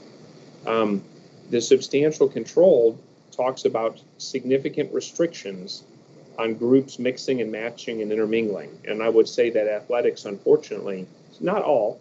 I mean, golf, certainly you can socially distance more than you can if you're playing football, or heaven forbid, wrestling, high school wrestling, where those 2 people, if one person walks in infected, 2 people infected will walk out almost certainly, okay, when you're that intimate with your athletics. So if we go to the next slide, please.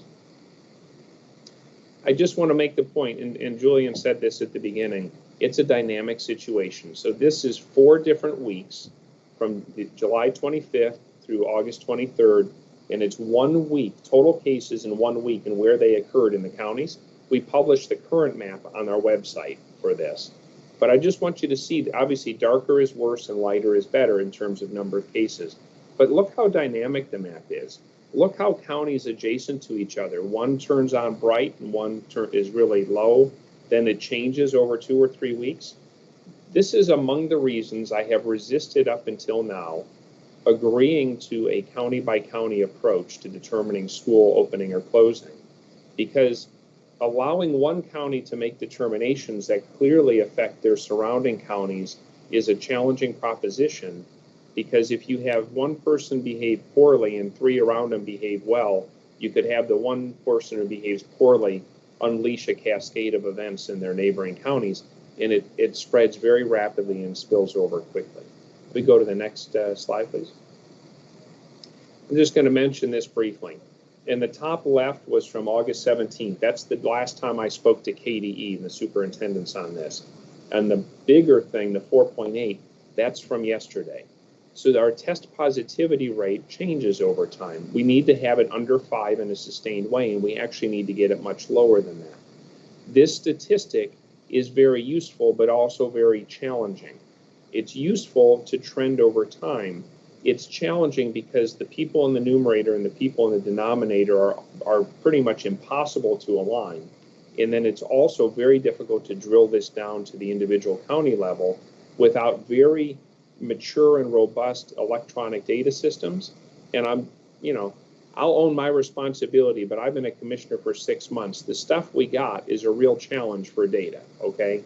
And so we're trying to evolve it and improve it, but we got to work with what we have. And so we've not been able to produce this at the county level for a number of reasons. I apologize for that, but I also know that there's little we can do to fix that rapidly. And we're not the only state. This is a challenge across pretty much every state with rare exception. The only other point I'll make on this, people say, well, are you testing more? And is that why you're finding more disease? I just want to debunk this tragic myth right away. If you don't look for it, it doesn't mean it's not there, okay? So let's all please be honest. It is absolutely insane to not test and assume that then when you don't find disease, it doesn't exist. That's like the ostrich putting its head in the sand. It just doesn't work that way. Our testing and our positivity rate, those are the blue and the orange lines in the top left, have roughly paralleled each other for the last few months. We're finding more disease because more disease is out there to be had. It's not because there's a cherry picking. If we could go to the next slide, please. This is the incidence rate map. This is on our website. We update it at least 5, I think it's 6 days a week. I think we give them the Lord's Day off on Sunday, our epidemiologists. So it's updated regularly. And you can see, and it will change over time. This is 7 days averaged data to create a daily average of new cases. This, unlike test positivity, is very reliable for your county. As long as we're testing enough, this is very reliable. Now, I don't want to pick on any one district, but I'm going to use a district with my apologies. If you look at the one red in the middle there, that's Greene County. Well, what happened in Greene County? Greene County opened their schools, and how fast did Greene County close their schools? Pretty quick, right? Now, I'm not picking on them. I think they did a wise thing, and I'm grateful that they chose to close the schools. Their disease positivity rate here, their incidence rate, is one of the highest in the whole state. In fact, on this particular day yesterday, it is the highest. And so this is a tool you can use to go and look and get a sense for how active is the disease in your area. You will not go from red to green in just a few days, okay? But you can switch from light yellow to dark red in a few days. The running back down takes longer than the climb up often will take. And unfortunately for your smaller, more rural counties, where you have maybe 7,000 or 13,000 people, well, heck, if you have a one-day testing event that tests 200 people and you only do it once a week, you could swing a lot back and forth, not because the disease is changing, but because your testing is changing. And that's another challenge in a state with 120 counties, many which are small and many which are rural. Next slide, please. I'm not going to dwell on this. We are going to come up, we are working with KDE to come up with a district, or it won't be a district, it'll be a county by county stoplight type approach using an incidence rate map, maybe using an overlay like West Virginia did with an overall positivity rate, because I don't think the governor intends to step away from trying to exert responsible leadership to keep people safe. But if we can get the disease down to a low enough level, then yes, we can probably find a way to allow counties to exercise more self-determination. But this is for another day. If we can move on to the next slide, please. So now let's get to athletics. Next slide, please. I want to debunk this myth. I think it has been wishful thinking for a long time. Somehow we have wanted to believe that just because they're kids, they don't spread disease. Now that is unlike any other disease that I have really known, other than things that obviously make sense, like sexually transmitted diseases are not going to be spread by 10-year-olds like they are by 25-year-olds, okay? But for influenza and other respiratory illnesses, kids very much get the disease and spread the disease. And so, again, you can find articles all over the place. In fact, in this same journal, you can find other articles within a couple weeks of this where people wrote editorials saying kids aren't the problem, kids, aren't a big mode of transmission.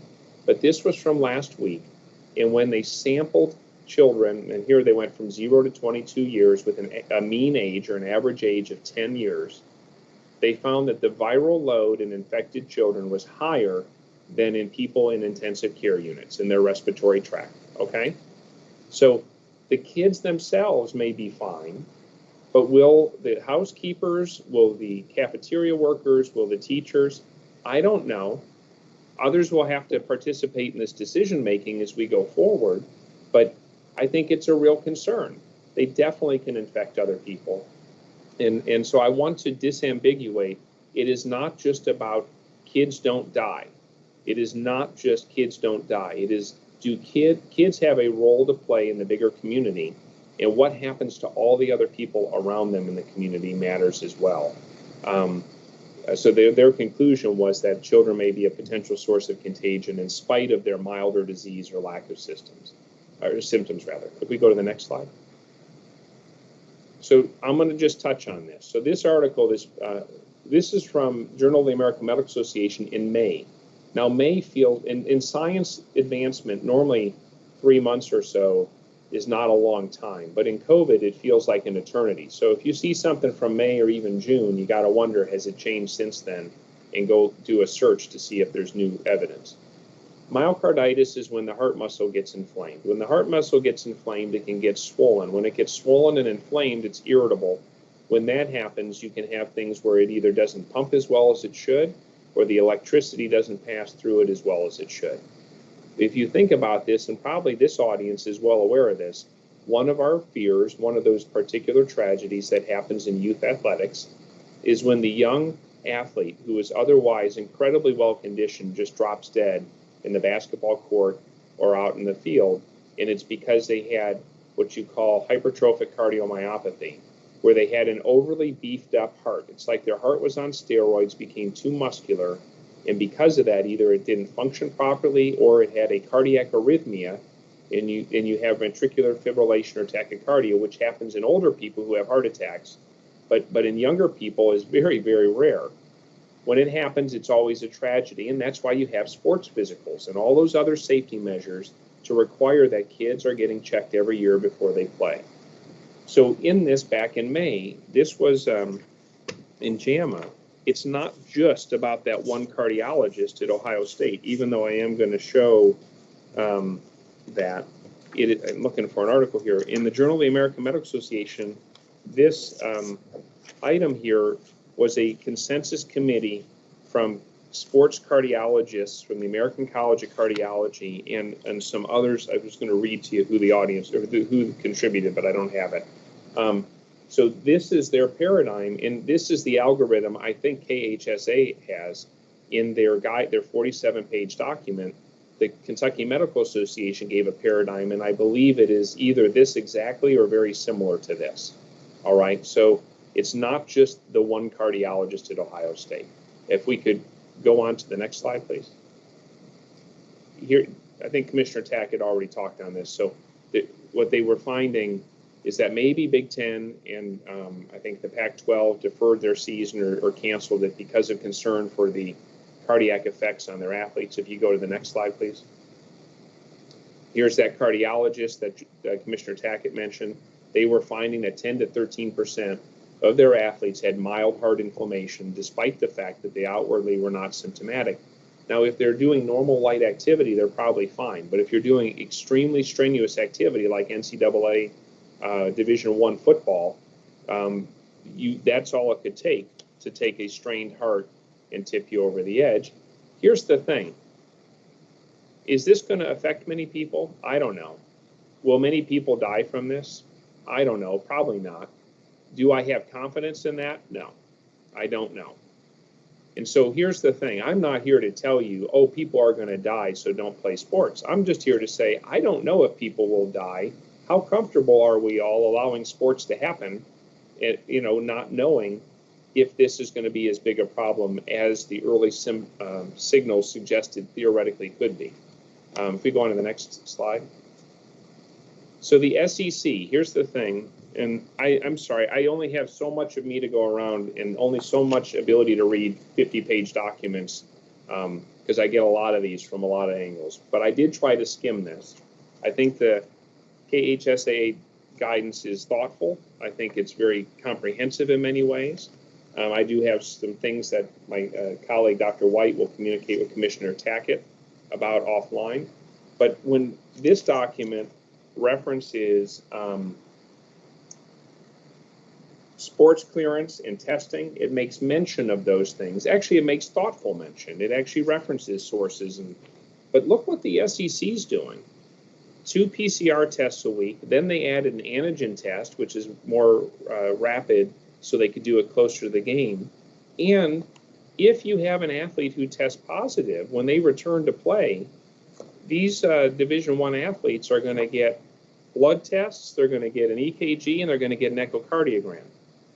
Now, again, I don't know how much this will happen or not, but if you follow the guidelines in the KHSAA document, which are consistent with what is in the Journal of the American Medical Association, and which are admittedly cautious or conservative, because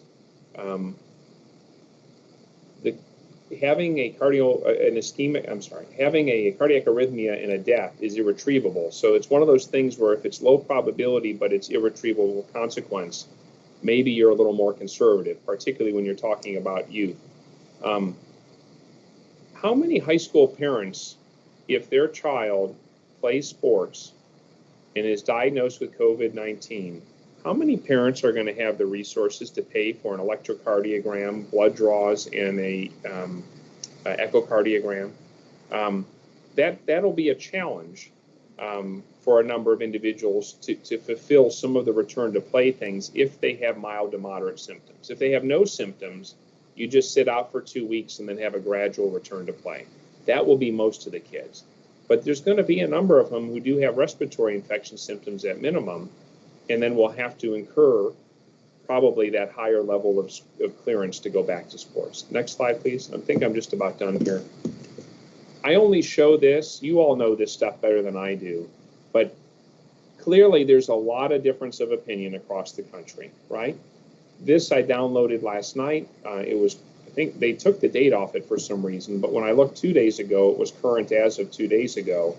But 17 states decided no football, and of course, there's a lot of states, including ours, who have modified seasons. If we go to the next slide, please. Next, oh, no, go back, please, I'm sorry. I didn't have time, and I've already taken way too much time talking at you. I just wanted to give you, so what's happened in the last couple weeks, right? The governor recommended that in-person instruction in schools be deferred until September 28th. So why, at least why do I agree and feel that that's a good idea? What we have learned is that things are changing rapidly. I think Commissioner Tackett and I have both said that clearly. There's a lot we don't know. I'm not embarrassed to admit we don't know those things. I want to be open about that. I know that we will find in hindsight some things we could have done differently. I have no doubt about that. But what we also learn is because things are changing so quickly, if other people want to charge ahead faster than we do, we have the opportunity to learn from their painful experiences. And so I could have gone and done news clippings, but I would have added more and more slides, and you don't need that because you all are watching this just like I am. How many different states have had schools open and shut within 1 to 2 weeks? How many states have had an enormous proportion of their schools develop positive cases very quickly, right? And it's too early because school really has just begun opening in the last 2 weeks to know we'll see how much of an impact that has in broader communities and in the adults in those communities over the next, say, 2 to 6 weeks from now is when we'll find out what that looks like. So I think what we said here in Kentucky was, let's hold off till September 28th and let's see what happens in those other places, because so far we've had pretty good luck watching what they've done, titrating how we've interacted and keeping people safe. And what I would observe is, remember back in March when we did Healthy at Home, almost everything was shut down. Remember how empty the roads were?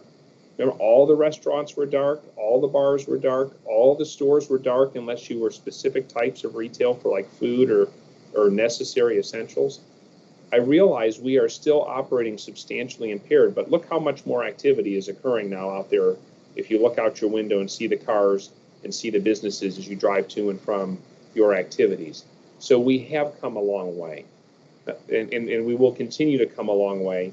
So when I think sports are inextricably, it does get hard to go from audience to audience and not get cobwebs in your brain. I think sports is inseparable from school. The kids behave similar ways, and so when I look at the sports, I see all the benefits, all the beneficial good that they bring, and I want to get our kids back to that. But I also know it's a time when for many of these sports, there's high contact, high touch, a lot of close proximity, and we've seen sports teams, even Division I NCAA sports teams that have a heck of a lot more money than all of you put together have, who couldn't manage to keep the disease out of their teams, even with all of the things they were doing. So I think you have to consider how much resources does your high school or your middle school have in order to do the kinds of things that are envisioned here potentially in the KHSAA document, but are already being done in other places. Now my second to last slide, I think. The next one, please. So I want to run real quick. So you got it for disease transmission. If you're under 10, maybe they don't transmit as much. And there's actually a physiologic reason for that. The ACE inhibitor that the ACE2 inhibitor, which the disease uses to get into cells, is not as common in younger people. And as we get older, we have more of it in our bodies. So there's actually a reason that may be the case. But adolescents, I will tell you, you've all noticed this. A 16-year-old is physiologically an adult. It's just their brain that is stunted. Their brain won't fully develop for another decade. So, but physiologically, they are adults when they're 16 or even younger, some 14 and over. So we don't know all the impacts, the cardiomyopathies, that multi-system inflammatory disease that I didn't talk about, that thank goodness has hit just a very small number of people. But I will tell you, it took 2 to 3 months for it to start showing up in people. So we really don't know because we're only 6 months into this. We really just don't know. And so I think we do err on the side of caution, particularly with the kids, not wanting to experiment with them if we don't know, what the consequences will be. Testing, there's going to be evolutions. Let me just tell you, the saliva test is not some massive revolution. Spit is, spit is sticky, it's nasty, it's hard to work with, and it's not a test you do at home. You still have to send it to a high complexity lab, and their machines don't handle it as well as the swabs because it's such a goopy material. There are other things like a rapid test Abbott just announced. I think we will continue to see evolution in this, but we also are going to have limitations in other types of testing because we're just demanding more than they can produce. We need you all to participate in isolation, quarantine, and tracing activities. You don't have to do it all yourself. We'll do it through contact tracing. And I know we're straining to keep up with the pace because there's too much disease currently. If we can get the disease suppressed, we got more than enough people hired to keep on top of this. But we got to get the disease lower. We don't know the long-term consequences. We do know in adults, some of these consequences are terrible. There are people whose lungs are like they had Drano poured into them and they're never going to get better, okay? We've got people who were laid low for weeks or months before getting back to better activity, and we've got a German study which has some questions in its methodology, but overall still showed when they did MRIs, they found a high proportion, 60% or more, who had evidence of cardiac involvement from COVID in adults after their disease. We just don't know. So the question is not how unconfident am I in my uncertainty, it's how confident are others in their certainty before we proceed to certain activities and consider the pros and cons. And then I'm going to just paraphrase, I don't know if he made it up, but I remember him saying it, Donald Rumsfeld, the known unknowns and the unknown unknowns, and there's actually two other combinations of those, but I figured that was sufficient for this purpose. There are a lot of things we know we don't know, and we're looking for the answers. But there's the problem, the other big problem, there's a lot of things we just don't know yet, like that pediatric multi-system inflammatory condition. That came out of nowhere. No one expected to see that. That was an unknown unknown. And when we saw kids getting real sick and then figured it out, now we're aware of it and we can look for it better and try to solve for it. Next slide, please. And this is, we all want this to be over, okay? We all want this to be over. It's not going to be over imminently. There will be no vaccine this year, okay? None of you will have access to a vaccine this year. And if you have access to a vaccine for COVID this year, I will recommend you don't take it until someone like me tells you to take it, because it is not ready that fast. And when we get the first batches, it's not going to go to healthy people. It's going to go to the most vulnerable people first, and then it'll roll out over all the rest of society. That's all in the federal rollout plan. So you're really looking to first quarter and second quarter of next year. And let me just say, before anyone misinterprets that as a criticism of the government, I will be critical of the federal government for overpromising that we'll have something in November. That's just not true. That's not safe and it's not fair. But I will be greatly complimentary of the government for the things they've done to accelerate so many other aspects of the vaccine development. And let's hope we have it early next year. But even if we are pushing needles into arms in January, February, March, your entire school year from now until the end of this academic year is going to be impacted by COVID-19. So whether we want it to be gone or not, it is not going away. We do have to learn to live with it. I do think there's going to have to be a place for athletics. There's going to have to be a place for in-person instruction. The question is not if, it's when, and not only when, how. And so I'll say this, like on the flagship document for KDE, public health would have rather not had kids sitting in classrooms without a mask on. There was, as I understand it, some concern and a desire to, in a classroom, if children were not moving, if they were stationary and the teacher wasn't walking around, that kids could take their masks off. I will tell you, seeing what we've seen happen in other schools, the flagship document should change. The flagship document should say kids should have their masks on at all time when in the building, unless they're eating or drinking. And then we have to even think about that. It's not that they take the mask off, but how much spacing is between people when they're eating and drinking. But so I think there are things we have already learned from these other schools that have opened. And even here in Kentucky, we'll learn from those who have pressed ahead and opened sooner. And I just want to end by saying this. I say it over and over, but we have to keep all of us who have these leadership roles reminding each other. this is hard. The reason it's hard is there's no answers and there's so much uncertainty, and we've not had something that has utterly destroyed and disrupted society like this has done. I am eternally grateful for all the contributions the others have given. I recognize and respect there is plenty of room for differences of opinion, for people looking at the same set of facts and reaching different conclusions. I stand by the recommendation the governor made to defer in-person instruction until September 28th. It would have made sense to me to have the athletic season be modified so that we differentially considered high touch or extremely high touch sports differentially from low touch sports. I think the conditioning that was happening, that was operating under healthy at work guidelines for youth athletics, for the most part, those seem to have been going off okay. So I will tell you this, I have not been given any other instruction, and so my impression, children should be able to do conditioning consistent with the healthy at work guidance that was out there for youth sports. Nothing that I have said or I have heard the governor say has changed that. The concern was the escalation to competitive athletics and high touch sports and returning in a much more substantial way to what normal used to look like, even though, and I don't mean to be disparaging, I respect, there's been a lot of work done in this document, and there's clearly a lot of risk reduction efforts taken in this document, and I'm grateful for that. We do have to talk a little bit offline about what the role of the local health department is or isn't, so we can define that, so we make sure we're all working together. And I want to tell you, where there's disagreement, make me the bad person, okay? Those local health department people are getting crushed. They are, those folks at the local health, so you get a little emotional on this one. Those folks are working insane hours. They get yelled at and cussed at on the phone. They get treated like rubbish by some folks. Most people are nice. I think you got a glimmer of this with all the outreach you got about athletics. When people disagree, they can sometimes do it in a very unpleasant manner.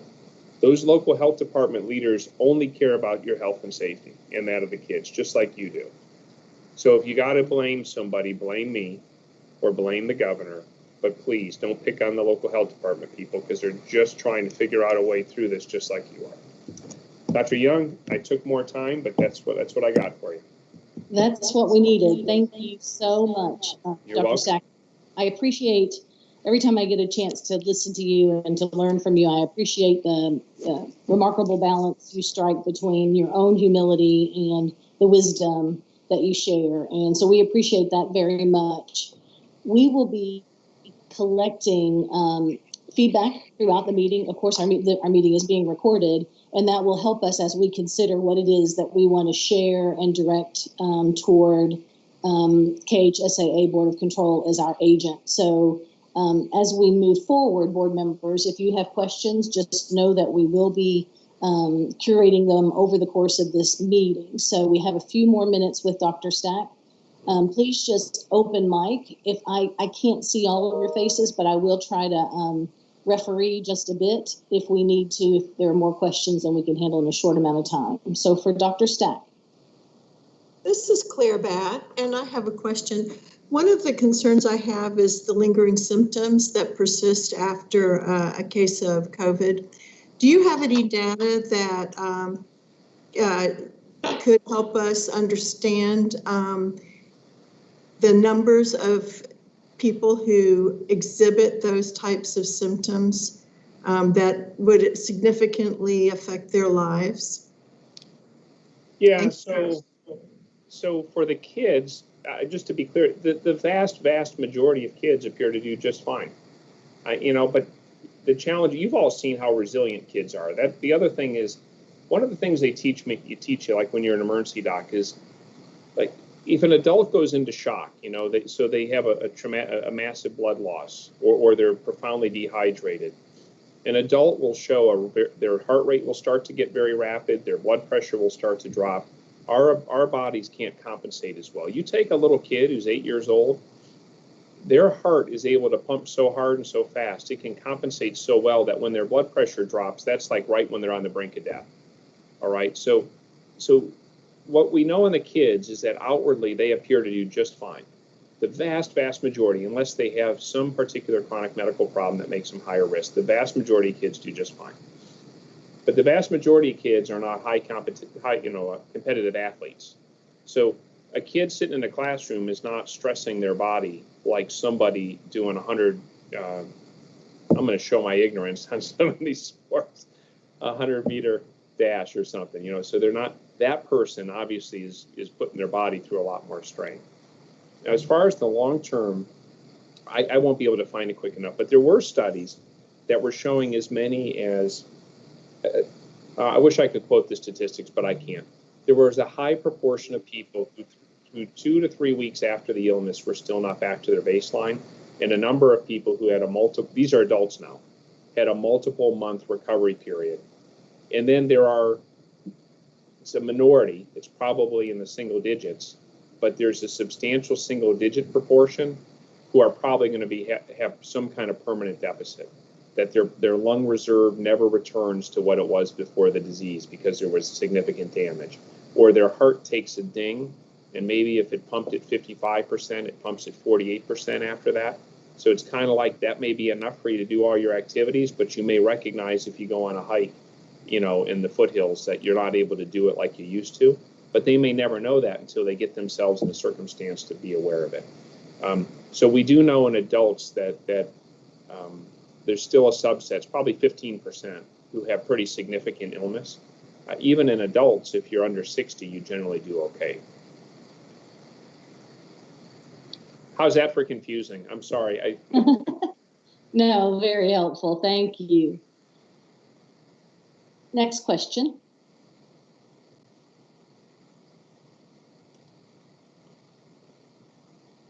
Dr. Robinson, go ahead and unmute.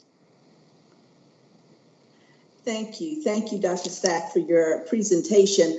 I'm thinking about the comment made regarding the resources in the public health service and the local medical resources available across the state. Our state. And also I'm thinking about I don't mean to sound pessimistic, but there is going to be an impact of face-to-face instruction and high contact sports. And I worry about the accessibility of medical support in our communities, just like I worry about the equal access of quality education. And so I'm just saying, our state, what can we do and what recommendations should we be working on to improve, reinforce, and enhance medical services for all of our students across the state, especially as we're recognizing their vulnerabilities in this pandemic and just the enhanced vulnerability of returning to even the edges of what we thought was normal, or what we remember sometimes romantically as normal and the way it was. I mean, it seems as though we're exposing so many fishes in our system, and medicine is one of them. Well, it absolutely is. And in public health, I sure hope I'm here long enough to be able to return to. I never had the chance to be a public health commissioner who's over a broader swath of things and pays attention to a lot more. We have a lot of opportunity for improvement in getting equal and fair access or equitable access to healthcare across the whole state. In the context of K through 12 population, if you have a high school athlete who needs an echocardiogram, there's not a lot of places in Kentucky who probably do that. Because you're talking about pediatrics under the age of 18, and most adult cardiologists won't touch a kid under 18 because of medical liability concerns and credentialing and things like that. So you start looking at, you have to have a medical center that has someone who does pediatric cardiology, because adolescents fall on the pediatric side of this. So that's going to be a real challenge. For adults, there's lots of counties. We only have like 96 acute care hospitals in the state, and there's 120 counties. So there's 24 counties with no acute care hospital, and some significant number of those acute care hospitals are like critical access hospitals with 25 beds. who don't have a lot of this sophisticated technology. And so it is tough. And I don't have an answer for that right now. I think you knew that when you asked the question. It is a real challenge to get access to a lot of these things. And if you have commercial health insurance, so forget Medicare, traditional, and Medicaid, if you have commercial health insurance with your deductibles and co-pays and co-insurance and all, if you walk through the door and you get an echocardiogram, an EKG, and some blood draws, you all know it's, for a lot of people, it's going straight to their deductible. And then they got over a $1,000 bill to get all that stuff done, if you can get it scheduled. So I don't have an answer for you on that. I don't know how much that should or shouldn't play into the decisions that are before, over the months ahead, the educational community. Again, because I don't want us to have the tyranny of the rare, right? I don't want to be terrorized by the rare occurrence. You can't paralyze society for the rare occurrence. I still have enough discomfort, though, that we don't know how rare it really is, or if it's just infrequent, or if it's actually a little more common than we thought. And we tend to have different ratios, and I don't want, should be careful on these examples I use, because they open me up to quote lines that could be misused. But the risk tolerance we will have for something, perhaps for someone who's 98 years old, is not the same as we might for a 2-year-old, right? So there's just realities to what we will tolerate or not. And so I think we set a much higher bar for what kind of risk we're willing to take for healthy young people than what a fully informed adult might take, saying it's my freedom and I know the risks and I'm going to decide to do that. Excellent. Thank you so much. Lieutenant Governor, did you have a question? Oh, thank you. Your video just came up on my screen, so I didn't know if you had triggered that. Sorry. Other questions? I think we have time for at least one more. Dr. Young. Yes, please, Mr. Johnson. Dr. Stack, I had a question I'm sure you don't know the answer to, but I'm going to ask it anyway. Let's say we don't have any idea what the disease is going to be like from the 28th on, do we? No, we don't. So yeah. And so would that, should we get to that point and the disease is still not where below the recommended level, then your recommendation would be to do what then?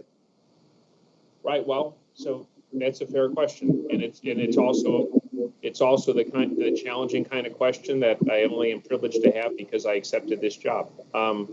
So I would say that ultimately the governor I have the privilege to advise the governor, and ultimately the governor will decide what he determines in the best overall balance is in the interest of the state, and he'll communicate on his own behalf in that regard. When I look at the data, when I look at how I will advise the governor and what I will consider, I have said all along, and I even said at a press conference, if any of you heard me say this, I said we're all dying, some just a little more quickly than others. And I'm not here to separate each of you from your mortality. But if I can defer it a little bit longer, I would like to do that, okay? And so I am not looking for a zero risk situation. I can't put a percentage on it, but what I know now is when I look at those graphs I showed you, we're at a new plateau. I can confidently say that now. I have enough weeks lined up. We're at a plateau. But we're at a plateau at a much higher level. And I used a popcorn bag in the microwave metaphor recently. The popcorn's actively popping now. It's not like we were in March when it just started an occasional pop. It's actively popping now. You're like at that minute 20 seconds in the pop where it's really going. And if we lose control of it, now it goes up much more rapidly from a higher starting point. Right. But what I know now is at this level of disease, because we've had a plateau for these weeks, our hospitals are keeping up. So if people die from this, that I don't want to die, there are people who are going to die because no matter what we did, medical science didn't allow us what we needed to fix them. OK. But we're not having cascading failures where the hospitals were overrun. The hospitals ran out of resources. That other people were dying because they couldn't treat them.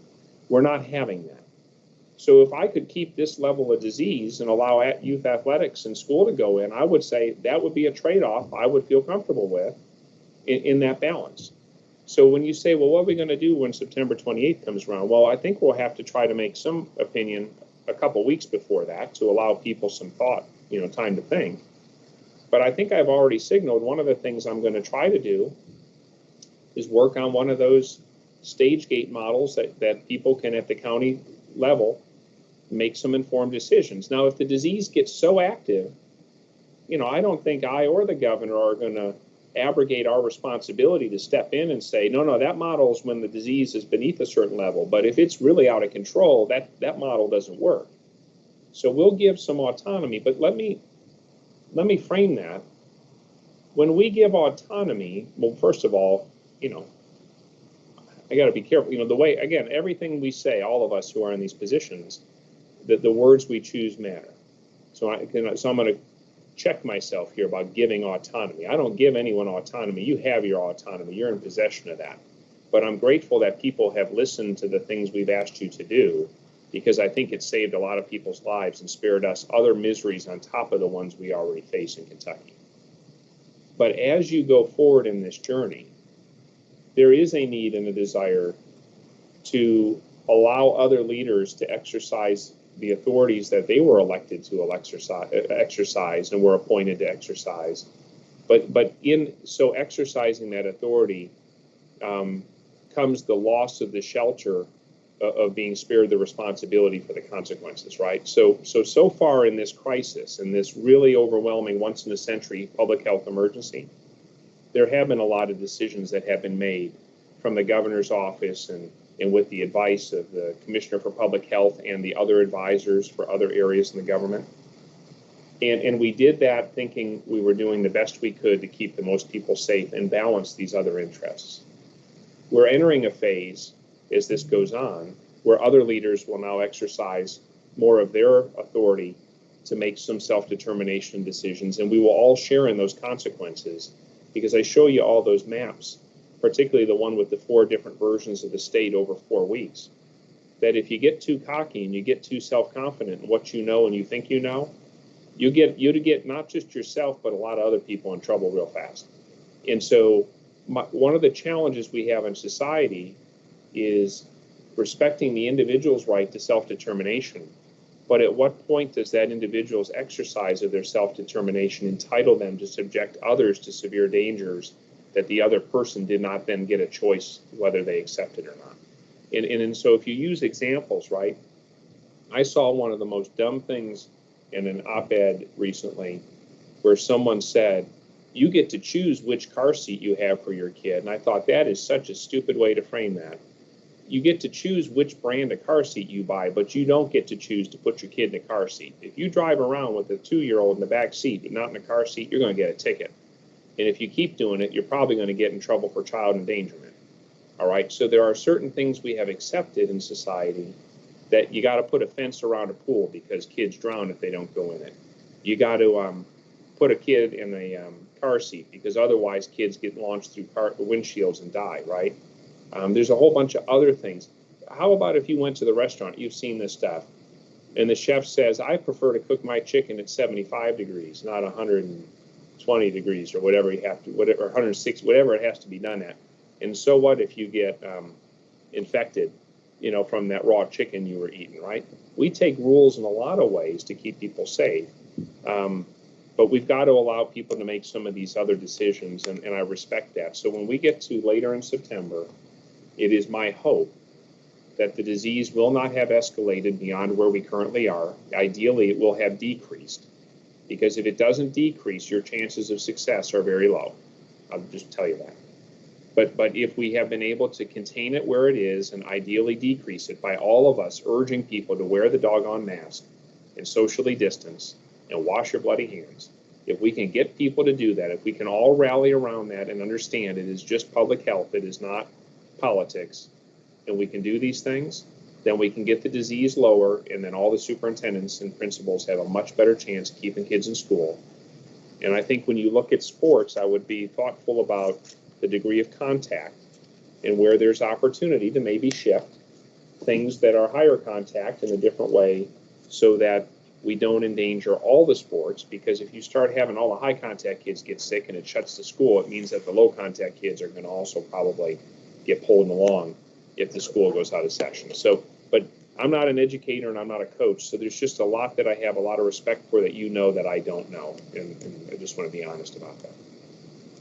Well, thank you. Thank you again, Dr. Stack. I know we have taken a big chunk of your day today. Jennifer, I'll ask you to capture for me in the comments that if we approve a written communication as our action item today, that I would like to urge Commissioner Tackett to ensure that the Board of Control members are able to hear this same presentation from Dr. Stack so that they have the same information that we'll be thinking about today.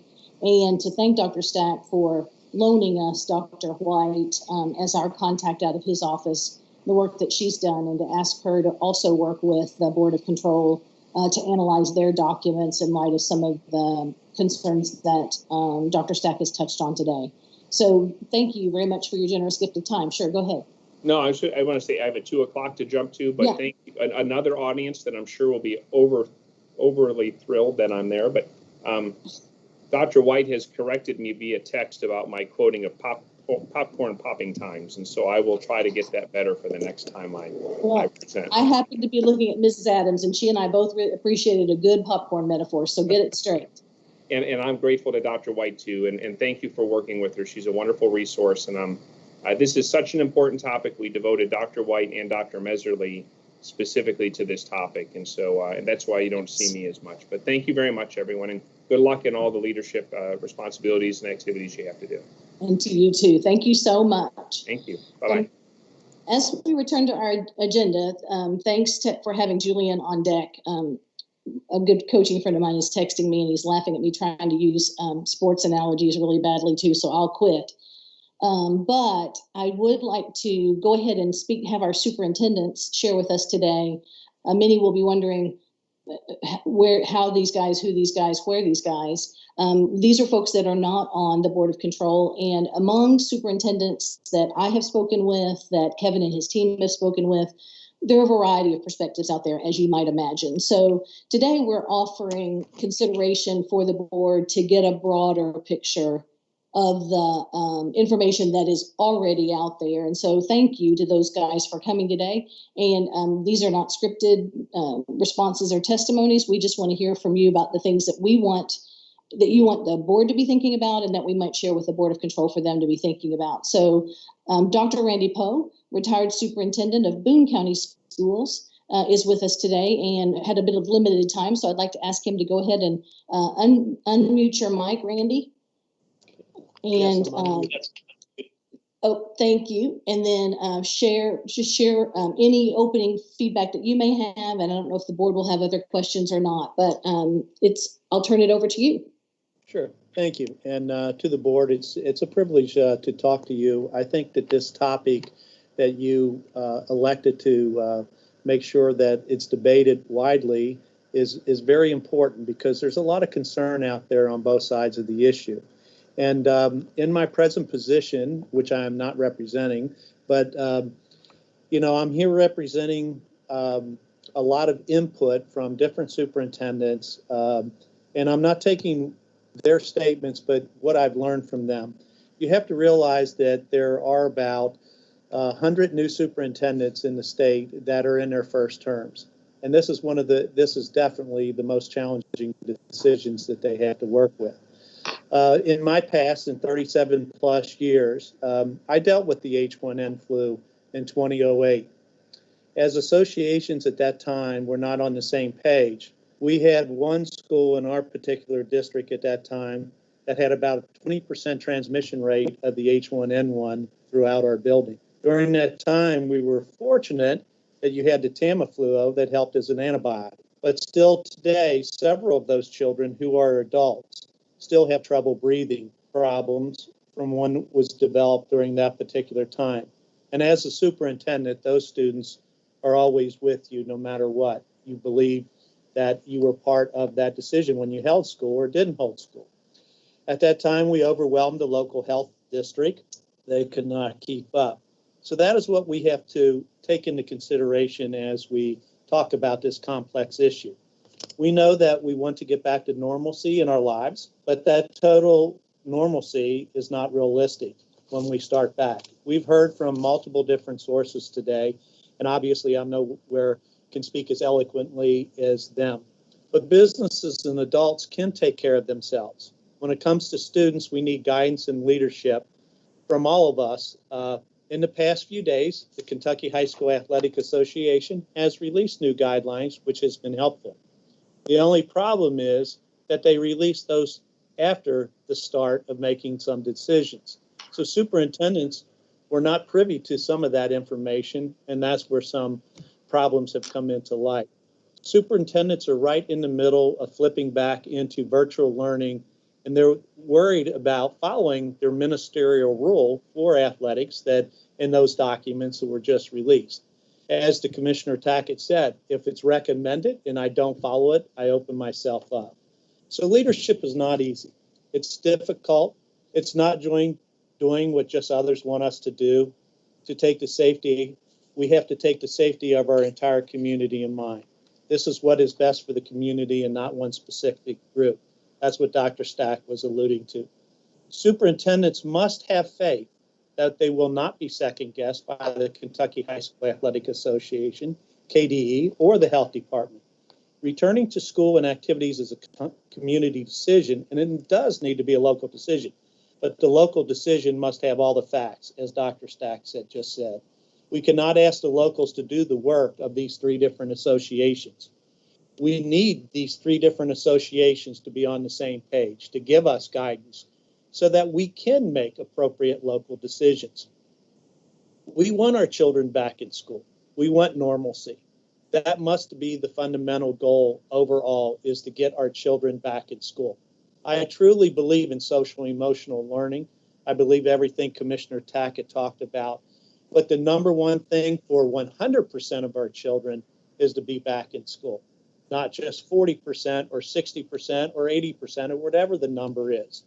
My concern when I first addressed this back in June with the commissioner was that if we were opening up schools in June for outside athletics, why not FFA? Why not FBLA? Why not for those particular groups that do not have that lobbying effort, the strong emails that you received yesterday? What about those children? The equity for all children. We just heard about from Dr. Stack that if a child is diagnosed, what is the equity from one school district to another school district, and how can we as a district pay for that? As a district, the bills are mounting. We have to realize that, and the bills are coming due. I just hope all the people that emailed you yesterday and the negativity that you received are there when the schools, boards, and the superintendents have to ask for 4% revenue in the next 2 weeks.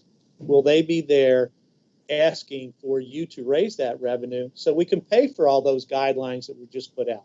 Because those bills are coming due. The expenses are mounting, and we must listen to the different parties. We realize that both political parties have the same thing in mind, but you come at it at two different points. We heard that today in the two presentations. The problem is that superintendents are stuck in the middle of this. And it is not fair for them to be the ones who have to make the decisions for these three organizations. If you look in Northern Kentucky alone tonight, Ohio started back, but multiple games have been canceled tonight, just as Dr. Stack said, that you have transmission that is occurring. Those games are closing down, and the schools are closing down. So we have to make that determination. What is our best priority? I want schools to play. I want children to be able to play sports. I want children to be participating because social emotional health is very important.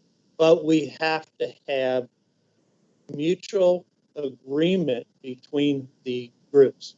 I think you heard that today, that there's not mutual agreement. And that's what superintendents are worried about. Do I open or do I not open? And that is a decision that each superintendent is told to be making right now. And that's not necessarily fair. That decision, if I start school or I delayed school, as the governor said, and I developed my system as a red, a yellow, or a green, a yellow, and a red system. And when the governor released and Dr. Stack's office released information and we went red and we closed, now you're saying to open back up for sports. That's sending a mixed message. So we have to be constant. We in Northern Kentucky, we had talked to our local health district, and as Dr. Stack said, we're not blaming them. They're doing a great job. But they said, look, we believe in what the commissioner or the governor has said, but we're not going to regulate sports.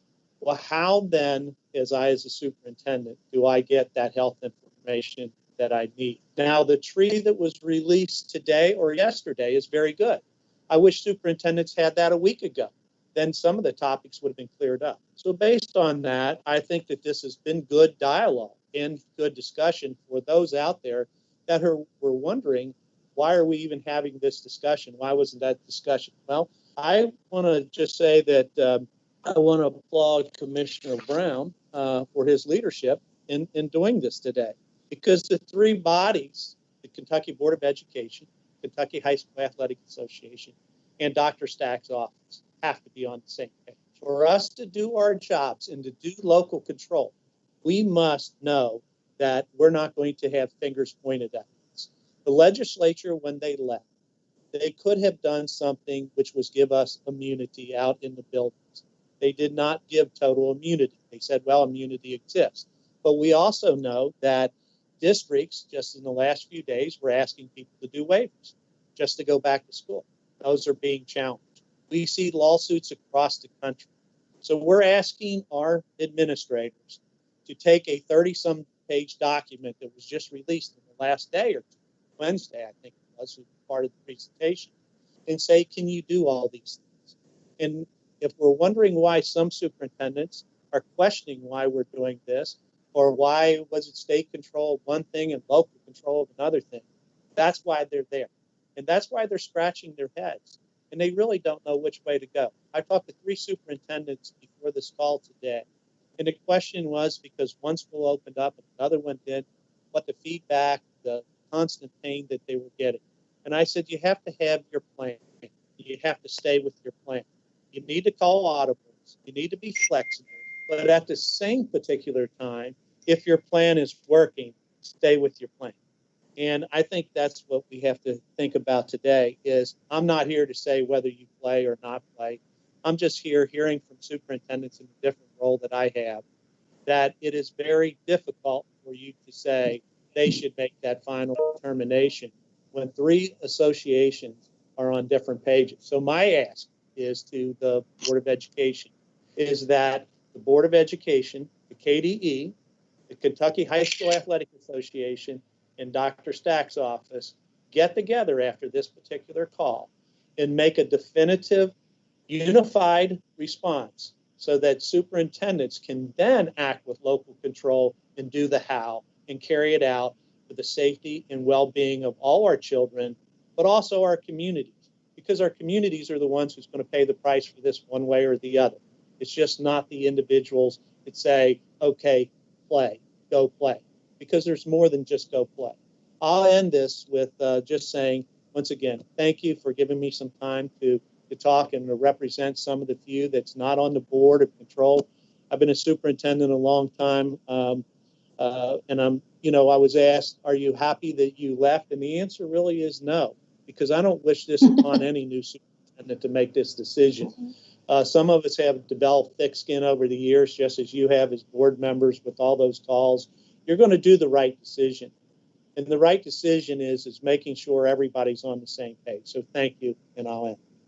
Excellent. Thank you so much, Dr. Poe. I really appreciate your advocacy for your former colleagues and mine in the superintendent seat right now. It is an incredibly difficult job any day, but an almost impossible job in a time of a really squirrely, unknown, novel coronavirus. So really appreciate it. I hope you can stay around if at all possible. We'll hear from the other superintendents and then open up for questions. The next superintendent who is willing to join us today is Mr. David Raleigh, superintendent of LaRue County. So thank you so much for being with us, David. If you want to unmute and just share any opening comments you'd like to make, please. Okay. Good afternoon. Thanks for having me. As as Randy stated, I'm not here to say play or not play. I guess one of the things that I want to express is to you guys is just some consistency in the message that we're sending. I've been, as well as all superintendents have, we've been inundated with COVID stuff, prior to when we went to NTI in the spring. So probably since February, been looking at data. I have not missed a superintendent webcast. And I'm very grateful for Kevin Brown and his staff for putting those together and keeping us informed, as well as having Dr. Stack available and Dr. White, because that information has been very valuable to me and my team that developed our reopening plan. And I will say this, that when we developed our plan, we had two priorities in that plan. Priority number one was to preserve the health and safety of our students, staff, and community. That was number one, regardless of anything else happened. Number two was to educate all students. So again, that was the main priority for us, and the goal for us is to, regardless of whatever happened, we wanted to preserve the health of our students, staff, and community. Throughout that plan, one of the things that we prided ourselves on was our communication with our community and our stakeholders, and we were very transparent in our decision making and what our reopening plan looked like. And we were all ready to reopen schools with in-person instruction. That was what the families had said they wanted. That's what we were going to do. But again, based off information that I received from our webcast with Dr. Stack, with Lieutenant Governor Coleman, there was something that stood out to us that was a game changer for us and allowed us to change our minds, was the fact that 40% of school-age children had tested positive recently. So in doing research, what I uncovered was that the American Academy of Pediatrics had released a report that said 90% within a 4-week period in July and August had tested positive. So what we decided we were going to do is we were going to go with, and not so much the governor's recommendation as much as Kevin Brown. I don't really have a working relationship with the governor, but I really respect what Kevin has done since he's been with the department in an interim basis. So if he is going to recommend to us that that's what we do, then that's what we did. And I will tell you, our community, or not necessarily community, but our board members came under a lot of fire when we decided that we were going to take that recommendation. And so there's where that's one of the issues that I have. So I was kind of, under the impression that probably based on all the information given and what Dr. Stack had said in these webcasts, that more than likely athletics would follow that same line of thinking. And so when they didn't, then people like myself and my board members have to then answer to the community, because I think it's a valid question. If we can't have kids back in school for in-person instruction, how can we allow athletics? And again, do not get me wrong. I am for athletics. I want our kids to play. Some of the same things that Julia mentioned earlier about the benefits of having kids performing in athletics is the same reason we want kids back in school. We worry about our students that their social emotional learning needs not being met, and how do you do that virtually? This is something that we talk about daily in our district, as I'm sure other districts do as well. And so all I'm asking for is because one of the things that has really helped us, and we've become a little polarized lately as a result of this, and it's just because the message was different. It's almost like the message was different for in-person instruction than it was for athletics. And again, I'm not here to argue whether we play or not. I'm just looking for something that message to be a little more consistent, so that it helps my board to address their constituents. Because at the end of the day, and I know the governor says this, but the truth of the matter is we're all in this thing together. It's not a political thing.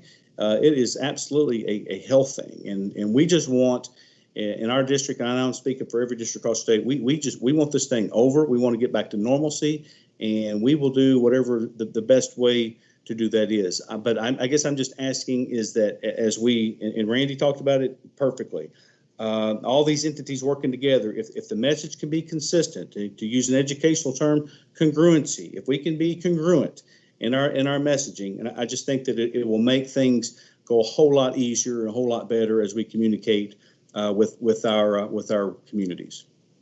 So Thank you. That's all I have. Thank you so much, David. And it certainly did not fall on deaf ears that both you and Randy hold us as the State Board of Education responsible in that conversation as well. And we don't take that lightly, because we do not want to add to any difficulty in the circumstances that our school district administrators are facing as we move forward. So I think that admonition is warranted and certainly heard by us today, and something that Commissioner Tackett and Commissioner Brown can work together to bring our boards more closely together as we move forward. As both you and Randy said, this is a time for unity as we think about the best ways to support our kids and our teachers and our families moving forward. So thank you for that. Also with us today is the superintendent. I want to get you in order the way you were presented here. Superintendent of Covington Independent Schools, Mr. Alvin Garrison. Alvin, thank you so much for joining us. Before I have you speak, I did want to mention one thing, David. I think check this for me, but I saw that same report that you did from the American Academy of Pediatrics. I think the statistic was that in a 4-week period, right before we started peaking in Kentucky, that there was a 90% increase in the percentage of children and youth testing positive in that 4-week period. Yes, that is correct, and that would be nationwide. Right, exactly. Absolutely. Exactly. Yeah. I just wanted to set the record straight on that. Absolutely. Yes, thank you. Thank you so much. And Mr. Garrison, if you would unmute and share your opening comments, please. All right, first, I want to say thank you all for inviting me here today to just address the board. Thank you. I also want to take this time to thank Commissioner Tackett, his team, the Board of Controls for their leadership during these unprecedented times. Since my first day starting to attend the Board of Controls meetings back in July, their focus has been the discussion of how do we return to athletics in the safest way possible. And I support that. I support that position. And so I want to make that clear. I don't want that to be misconstrued in any way. How do we return to athletics in the safest way possible? The debate has been around the timing. That's been the critical issue from my point of view around when's the best timing. I've never been in favor of canceling fall sports altogether if we could help it. I think sports can be a powerful teaching tool if leveraged to its full potential. It teaches leadership, working as a team, and citizenship. I played high school sports, and that gave me an identity, along with lifelong friends. I know I wouldn't be the person today without sports and great coaches. I also coached high school sports at North Hardin High School, some of my best days.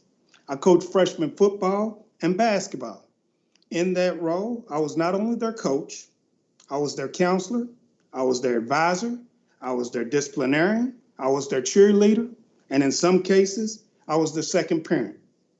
And loco parentis is very real when you're coaching student athletes from low-income homes. Let me go on the record and say that I'm not a voting member on the Kentucky Board of Controls. My official start date is September 1. What a time to start on the Board of Controls, right? Yeah, great time to start.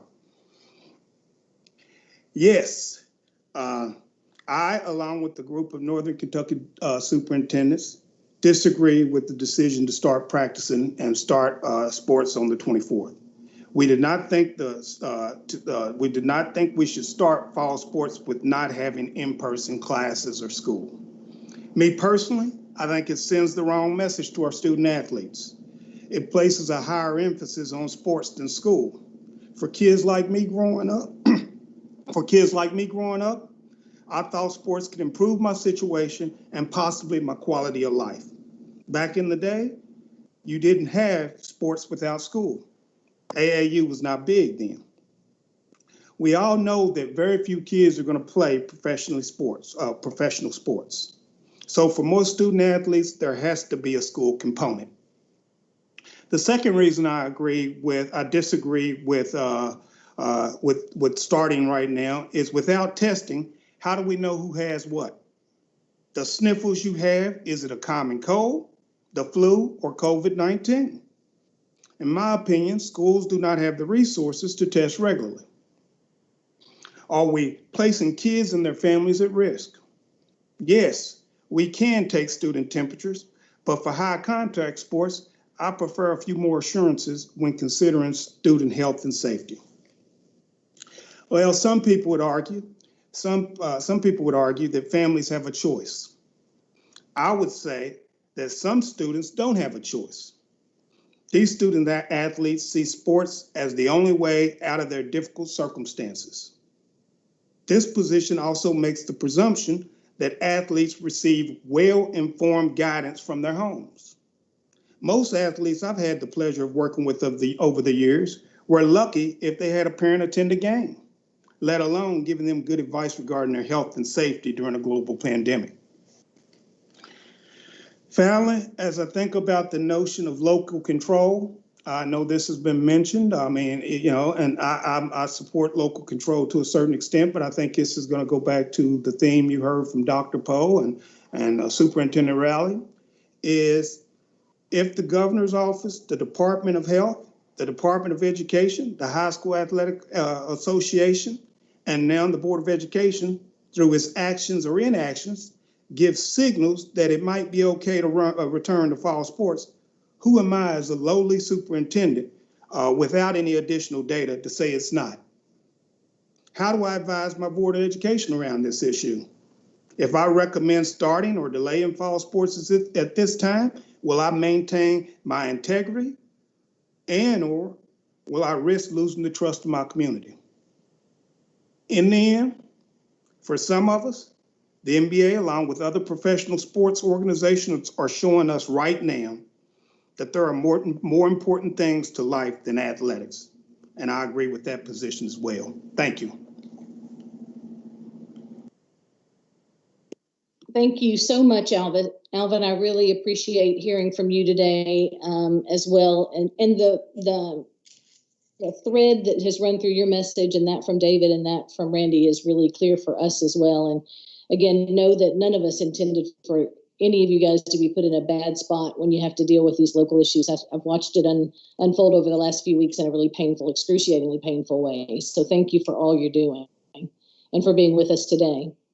And then also with us is Superintendent Mike Borchers, who joins us today from his school district, Ludlow Independent. Mike, thank you for joining us, and I'll turn the mic over to you. Thank you, Dr. Young. I guess sometimes it pays off to be last because I think all the big points have been made by everyone. But I guess just in closing, a couple things I'd like to bring up. I think it's been very clear what Superintendent Garrison and Riley and Dr. Poe talked about with some of the difficulties with the messages we've received. But we're all educators. And I think the challenge would be for the board, for the Department of Education, for the High School Athletic Association, Department of Health. We're going to have these same decisions coming down the road. The decisions are somewhat made now, and we're kind of starting down that path. But we're going to have these decisions in September, October. We could be dealing with them again at Christmas time. And I believe in the local control that we need to do as superintendents, but we also need those support mechanisms around us. And we really need all of those entities to work together so that when that message comes out, it's a very clear message to our community, to our state, and to all the kids and families that we make decisions about every single day. I believe our Commonwealth could be a model to others in attacking this pandemic. We've done a great job up until now. Unfortunately, we've allowed COVID to do what it's done across our nation, which in some cases has divided our leadership and it's pit each other against ourselves in very common reasons. As long as we keep going in different directions, giving mixed messages, refusing to change our behaviors, we'll never get back to what we want the most. And that's school filled with students and athletes enjoying the sports they love. So all I'd like to add to everything that's been said today is that we learn from the lesson today and the things that have been done over the last couple of weeks. Come together, come and have that common message. So as superintendents, we have the skills to go out and get this done. I mean, Lieutenant Coleman Lieutenant Governor Coleman's told us all that, and I truly believe that as educators, we'll get through and we'll put the plans in place. Just allow us to do that without mixed messages to where one plan doesn't support the other. And if we have that ability, I think we can make sure as we move through this pandemic and we go through the ebb and flows of the next few months, we'll be successful. But we need those common messages coming from our state agencies so that we can be successful when we're back here in our local districts. Thank you, Dr. Young, for the time. Thank you so much, Superintendent Borchers. We really appreciate it. All of you who have been with us today. Very helpful, and I believe firmly that when you know better, you do better. And so as we think about the potential that we could face another situation like this, even a month, 2 months, or 3 months down the road, I think what we're learning today has been really helpful and will enlighten how we can do this all better as we move forward. So thank you for that. Superintendents, if you are able to stay and for the question and answers, we would appreciate that. Commissioner Tackett, if you're still available and want to come back on, I think this would be, unless there might be some information, Julian, that you didn't feel like you had a chance to get out earlier. So let me give you the chance to do that, and then we'll open it up for a very open time of questions and answers on the part of the board members before we move to our final item. So Commissioner Tackett. Thank you, Dr. Young. I'll make it very brief. I just want to mention a couple of things, and we don't even need to go back to a slideshow because you all have been provided that and it's public. I do want to make one statement because I feel like it would be unfair to our board not to. The superintendents around the state, unfortunately, were not unanimous in their even application of the recommendation from the governor. So it's been a challenge to try. Commissioner Brown and I have worked together every day about this, and agencies have provided similar guidance, but even at the local level, it was different. And that's a real challenge. I think had there been an executive order that said school delays, I think everybody would have gotten over the gnashing of teeth and everybody would have looked more like they're working together. But that's just, we can all look back and feel differently maybe than we did then. I know that our board got minimal feedback from superintendents, and it's unfortunate that they didn't, because we have so many of them serving. But I do know that obviously every effort possible to keep everybody on the same page of the hymnal is good for everyone. This is trying times for everybody, and it's a challenge when one group is saying we want local control till we don't, and another group is saying tell us what to do. It's kind of a challenge, but we will. The three groups that's been referenced have been communicating pretty regular. Dr. White is a phenomenal communicator and has done it. So we'll whatever you all decide, we'll continue to do. The only thing I'll say, and just to wrap it up, the most difficult part of all of this is there are no guarantees. That's no different than decisions superintendents are making for re-enrollment in school and in-person education. We're watching those change every day. We feel like somehow in these decisions that occasionally sports has been vilified and thought of in a more negative light out in the public. I don't think it has in these conversations today, and I don't think it has among our groups. But I think that that's probably the reason you see a little bit of defensive posture out of the public, is because they feel like they've been singled. But we will continue to communicate whatever needs to be communicated. The decision to play on September 7th and to practice on the 24th was made in July. And that was communicated and word was out there. And it's nice with the benefit of hindsight to look back and say you wish you had a little more input here and there, but hindsight's always 20/20, Dr. Young. You always said that to me. So we'll be glad to take any questions. Don't want to delay your agenda anymore, but anything that they have questions about. All right, thank you so much. Thanks to everyone. Yeah, that hindsight would sure be an amazing superpower. I wish we could all tap into it.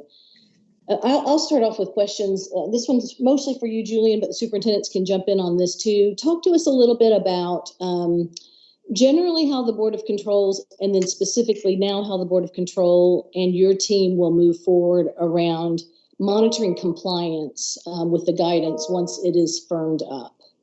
Well, there are several things in the document that are listed as required, and those are mainly about competition-related things. There's a few things relating to masks. As long as there's a state order, we're a part of the executive branch. We're going to make that mandatory.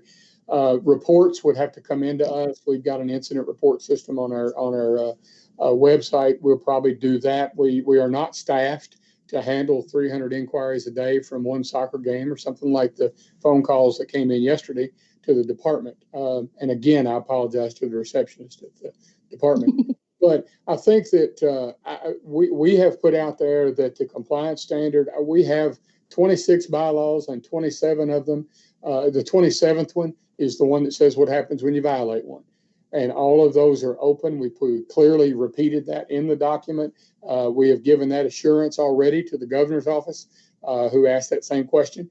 And I know there's an expectation that we be actively involved in that compliance. Part of that will be transferred locally, frankly, and we've reminded our schools, they've always had to select a game manager. A lot of times it's the athletic director, sometimes it's the principal at bigger events, but they've got to do what we saw in Utah last weekend and what we saw in Indiana last weekend. And if they see these standards not being adhered to, first thing they've got to do locally is stop the contest and say, look, if we don't straighten it up, we're canceling. And that is an expectation. And if they don't do it, we have the ability, seldom used and don't like to do it, but to just say, okay, you're done with athletics till you figure out a way to police this. So we'd like to find something in between, but I think it is in there, and that's one of the reasons it's contained in the guidance. All right, thank you. Yes, Dr. Poe. Yeah, just a question, Julian. My concerns is between two sports teams, and so how is the guidelines answering that? I tried to go through it, that if we're practicing or not practicing, but soccer game, whatever contact sport, because we don't want to seem like we're picking on football here, but any contact sport. So one district is traveling from Lexington to Northern Kentucky or Northern Kentucky to Louisville or wherever, or Eastern and Western Kentucky. When is it that you should be taking those temperatures of the students to see whether or not they should be playing that, or when that game gets called off at that particular time? We know is the heat index, like you say, once it reaches 100, it's there, it's automatic, it's boom. The concussion protocols in the years past, some people observed them, some people didn't, until we put in those protocols where the doctor allows the person to go back, and that's where it is. So who makes that final call? That's where I think that some of the confusion is. I know in Northern Kentucky tonight, several schools have canceled in the last hour or so, several canceled in the morning. So when is that decision going to be made? Because in Kentucky, the geographical nature of the state has you traveling hours, to get someplace. Well, I think you've got a couple of things. You mentioned specifically the temperature, and we tried to marry up with the flagship document on the temperature taking, that it's the initial entry. So if that person's had their temperature taken that school year or school day, then they are clear to move along. There wouldn't be another one at this point, but that may be one of the things that we talk to public health. We've already heard from Dr. Stack, and I know we'll continue to hear from Dr. White, that those are the kind of issues as we go through the next few days. We've got a week plus in terms of interscholastic play to fine tune. I think the expectation is if people have already had their temperature taken that day, they're good for that day, because we heard early in the summer and all the documentation about not becoming symptomatic during the middle of the day. We really have focused our efforts on the people that the schools hadn't already managed. Now, where that gets complicated, and I'll admit this, Dr. Poe, without a doubt, is if you get a school that's in-person learning that hasn't done that daily temperature check, then that's going to have to be the same thing you did on your bus guidance. It's got to be when they get there, or it's got to be when they get to the site. There's going to have to be a temperature taken. Our guidance is really focused more on the non-team members, because the KDE guidance covers so many other things. Thank you. We will keep getting that clarified. Thank you. Board members, other questions you might have for our superintendent guests or for Commissioner Tackett? Chairman, this is Mike Bowling. Yes, Mr. Bowling. I'd just like to ask a question and a comment to Mr. Tackett and to any of the superintendents that would like to address this. My son, Blake Bowling, is an assistant football coach at Middlesboro High School. And of course, when we talked earlier in the week and you mentioned that this was going to be a subject coming up, I started checking with some of our local folks to get a feel for where they were. And I asked my son, I said, what's your thought about this? And he said, look, Dad, these boys are going to play football during football season. They're going to play in lots. They're going to play on the streets, and they're not going to have any protections. At least we keep our distance. We take their temperatures. We do everything that we can do to keep them contained in a way where they can do it at the safest way possible. But if you let a bunch of boys during football season, when you've got college sport football going on, NBA, National Football League football going on, they're going to play football. Okay, there's no way you're going to keep young men from not playing football, and they're not going to be a bit protected, and they're going to be out there doing it. He said, Dad, we can protect these kids a lot better than they will allow themselves to be protected. And so that's why I think we should be able to continue on with our practice and our football. So that's essentially what his feeling was. And so what, Mr. Tackett, can you respond to that? Unfortunately, Ms. Bowling, I certainly can't disagree. One of the things that we're struggling with also is the fact that effective tonight, with those teams that have not canceled, that are across the river in Cincinnati, Ohio will be playing, and that makes 5 of our 7 neighboring states are playing interscholastic football. And I know the discussion is morphing into football, but we have taken probably more than a couple of 100 calls in the last 2 days about kids that are potentially looking to go to another state to go to school and play. If we don't have football, that's not a reason you make a decision in a time of public health, but it is certainly a factor. It is an issue we have heard from a lot of our schools. One of the challenges, our state with its 120 counties have 48 counties that touch another state. 5 of those, Virginia and Illinois, the only 2 that aren't playing. So the other 5 are all playing. Our administrators are worried about that. They're not just worried about sports. They're worried about, seek money per kid. They're worried about all kinds of things that this could impact. But boil back down to the premise of what Coach said. He's 100% correct. We believe that if it's played anywhere, we are the safest place for it to be played, whether that's football or anything. We will have more conditions. We will have more rigidity to the health stuff. We will have all the guidance documents in place and consequences for people that don't do it. So obviously that exceeds what most third parties are going to be able to do just because of resources. We think our schools can do that. Excellent. Thank you. Can I have a follow-up question? I mean, I agree wholeheartedly, and I agree with Mr. Bowling and the commissioner on that statement. I think that participating in organized athletics is the best thing we possibly can do given the situation. But given that, the follow-up question is right on that topic, I'm not as concerned as much about also that, but what is your take, or I guess the local take, Julian, about fans in the stands and the things like that? And should we be, you've got the different pro seasons and teams not having fans come in. We've got superintendents that are out there that's saying, okay, no parents should come in, or parents can come in, but no fans can come in, and so on and so forth. So what is some help there, or your opinion, so that they can all hear from you what they feel that KHSAA should be talking about in relationship with fan control and minimizing the spread that way?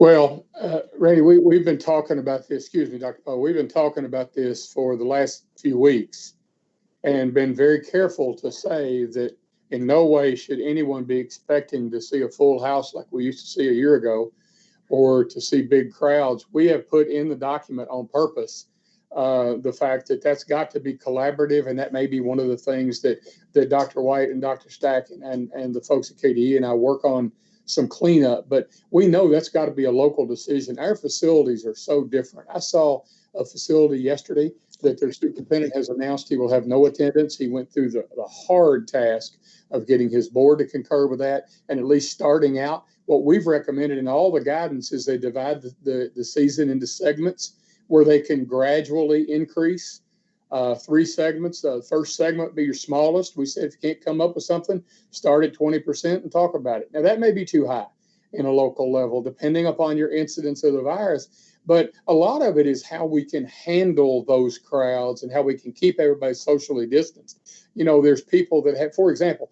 it's going to be much more difficult in stadiums that have reserve sections. And we know some of our stadiums and our gyms have some priority seating that the chairs don't move. So you're either in the seat or you're not. It's not that you can spread out and move the seat. That's going to be a challenge. But the crowd, we recommended they look at 20, 30, 40 as a gradual. Let's hope we get to 40. We're nowhere near phase 3, which is what the governor first talked about with a 50% limit on different events. I think 50% is still the cap in the venue document. We know it needs to be gradual, and our definite suggestion in the book is that it start low to work up. I wouldn't want to play my rival in the first game. Where we know we're going to have a bigger crowd. At the same time, it also gives people a chance to try some things with a smaller crowd. Okay, that worked good. Let's do something else. That worked better. Let's do something else next time. And they can gradually increase. I think it's going to have to be local, though, because I mentioned the superintendent. I just talked to him yesterday after they made their decision for no attendance. He's primarily got one section of bleachers with one entrance.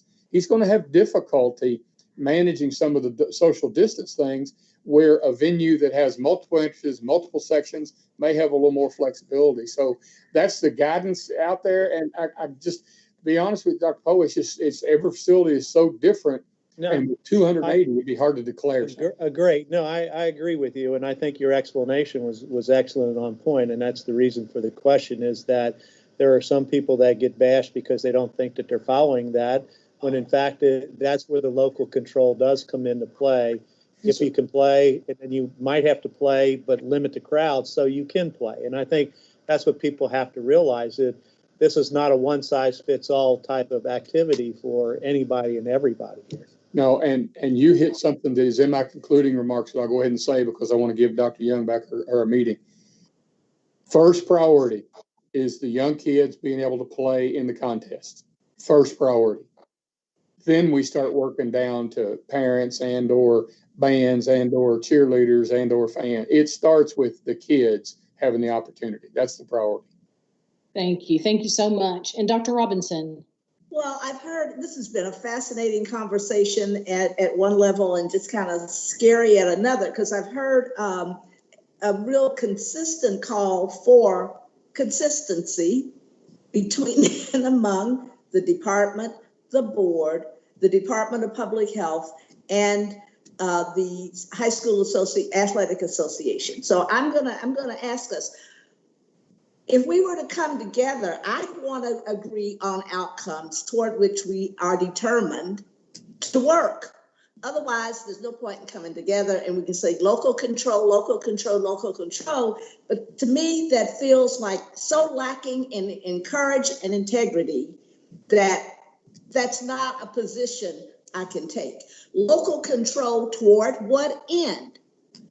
What are the boundaries? What are the benchmarks that we must realize, we must achieve, to know that we are doing all we are morally obligated to do to protect the interests of the students and the health of the public?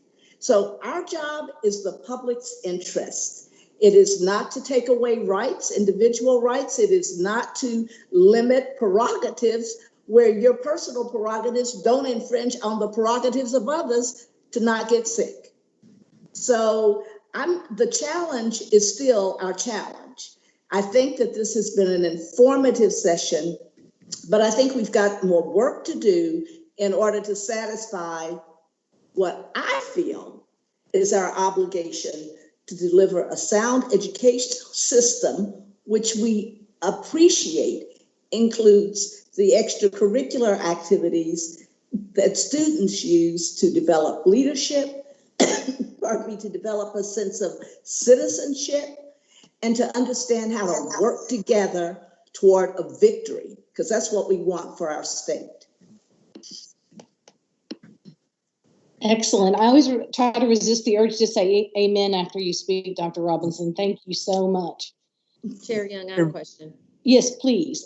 Lieutenant Governor Coleman. This is Jacqueline, and thank you all for everything that you've been doing. I just have a couple questions. Many of you know that I spent my career as a basketball coach, so these are questions I would have if I was coaching, to be quite honest with you.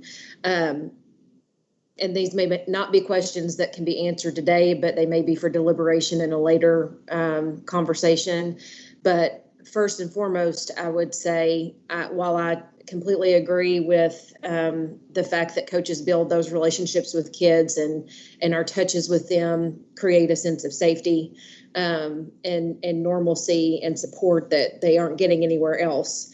I would very simply say, how can we be assured that we can do better in high school sports at keeping the disease from spreading or the infection from spreading than professional sports? I mean, that's going to be a logical question that comes up. So we have pro sports teams, we have major college sports teams that have given this a try and have really struggled to do it. And so just in a realistic situation, if I were coaching, I would be very concerned about trying to do something that teams that have an unlimited budget and resources can't seem to do. The second question I would pose, and again, this may still be being worked out in the process, but I'm really curious as to, that there's this whole push to start the season and push to get going, and that's important. But I think the implementation is where we all need to be focused to see what this is actually going to look like. And this kind of speaks to Sharon's point a little bit with local control, but there's a lot of components to a game. Whether we're talking fall, spring, winter, whatever it is. What entity is going to govern the guidelines for kids and coaches, students and school employees? What entity is going to make sure that the guidelines are followed for the people who may or may not be in the stands, right? So there's a lot of moving parts here, and there's a lot of responsibility to be had. I don't know who this is going to fall on, and if we have different groups that are going to have to come together and work together on this, but that's something that's really going to be important to know is who's responsible for ensuring that guidelines are followed. I'll start with Commissioner Tackett to respond to that, and then we may also want to call in our counsel, Todd Allen, to further flesh that out. But I think it's a really great question because I agree that now the devil is going to be in the details and making sure that we're clear at what point is a coach not a teacher and a teacher not a coach if we do have two different sets of governance going on. So I think that we're going to have to reach some sharpness there when it comes to the guidance. So, Commissioner? Well, I don't begin to have the perfect answer to that other than, obviously our compliance piece is with our member schools who sign and agree to go by policies and rules.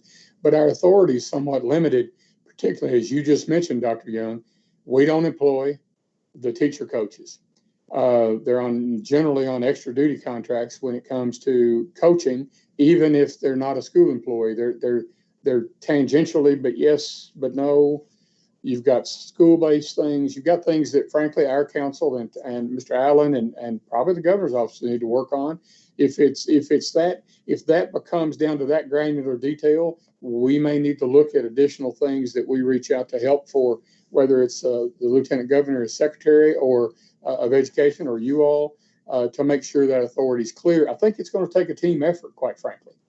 I don't think there's any doubt, and because I don't think there's any one entity going to be able to do that. Because so much authority in our state statutes is based on local control. Mm-hmm. It's one of those things. It's some of your past experiences, Dr. Young. You needed some state control sometime and some local control other times, and this will be a tough one to define.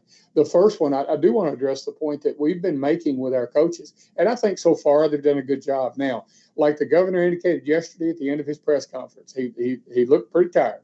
We're all a little COVID fatigued right now, and our coaches might be as well. we can do very well controlling the time at the games and practice. I'll put it up against anybody. But it's that remaining 22 to 23 hours or 21 to 23. Are we going to get that support at home? Are we going to get that? That's where the pros have broken down.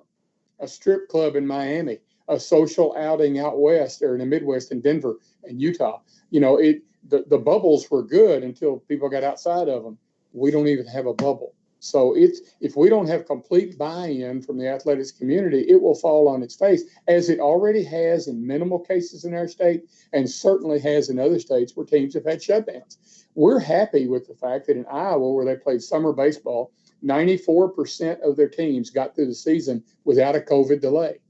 But that means 6% had a delay for quarantine or something else. So, you know, it's going to take a team effort would be my first answer. And I do think it's something that perhaps Todd and Chad and others will have to flesh out who's got statutory authority. Yeah, and I think that's definitely one of those that we want to capture for the letter for if we move forward with that in terms of the guidance, because know that we are not in any way hoping for and would only be incredibly sad and disappointed if we did find ourselves hurtling toward a shutdown, but we need to have conversations about those worst case scenarios and how as a team we will work together to address those. I'm sorry, Jacqueline, please finish. I was just going to say that's also a great point that when we talk about practice, we're talking about 2 hours a day, right? We're not talking about the other 22 hours. And that's a huge concern, especially for coaches to have to worry. I mean, you worry about them anyway, but certainly you're going to worry about it even more. And you really do have a limited amount of say and control over where they are and what they're doing when they're not with you. And that could be very troublesome in certain circumstances. So. All right, thank you. Chairman Young, this is Lee. Just to yes, follow, Dr. Todd, please. Following on some of this extra hours in the day, are the coaches really going to tell these athletes that they're fortunate to be able to play, but they got to realize that they are, even if they're asymptomatic, they may be carriers back to their homes and back to other friends and fans and other people. People forget about the fact that these young people may not get as sick as others, but they are carriers. And are they being told that and made to feel responsible for trying to keep this virus from spreading because of their own activity? Dr. Todd, I would say that in most cases they are. That's been a big emphasis point. Nobody can guarantee 100%. I don't have my calculator handy, but 280 schools and 18 teams, that's an awful lot of people. And nobody's ever coached during a pandemic. So it is a challenge, but I know it is a constant point. People have used the various communication tools with the schools. Our football coaches have been united about this since June, about the message they've been putting out, and they're pretty happy with their results, but their results aren't perfect either. So I don't know that there's a panacea sitting out there for us. Yeah. Okay, thank you. Dr. Young. I'm sorry, I missed my mute, sorry. Mrs. McCrary, followed by Mr. Johnson, please. Yes, this is Patrice McCrary. I've looked over the guidelines, and let me commend you all on that work. That is some incredible effort put into this document. I do have a question for you. One of the categories discussed levels or rates of infection within a particular county before a team is brought in to play in that county. What metrics are being used for that? Because there's a lot of discord over that right now. Well, I tell you what's in there, and that's why it's only a recommendation, because when the final draft that was put together, I believe it was the very day that Dr. Stack announced they were starting to work on a project. But that is the public, and the link is in the document, but that's the publicly available data called rate of incidence that he shared in his presentation. And basically it's a revolving 7-day rate of incidence per 100,000. So it just gives, if people want a something to really look at and say, I can't play this game because they're red, they got it. It sounds like, and I hate to sound like Dr. Foster when she laid out the flagship document for everybody in the conversations this summer, but this document will not be print it and forget it. It's going to evolve, and as that type color coding becomes more available, I think there'll be better maps. Right now, that one appears to show the most current and was recommended to be used, but is certainly not a requirement decision matrix. This is where I would like to ask just a little bit about alternative options for our districts. This is so fluid. So obviously at some point, there is going to be a team who is not going to be able to play in a particular game because of cases, because of positive case, because of perhaps a heavy case identification in a county.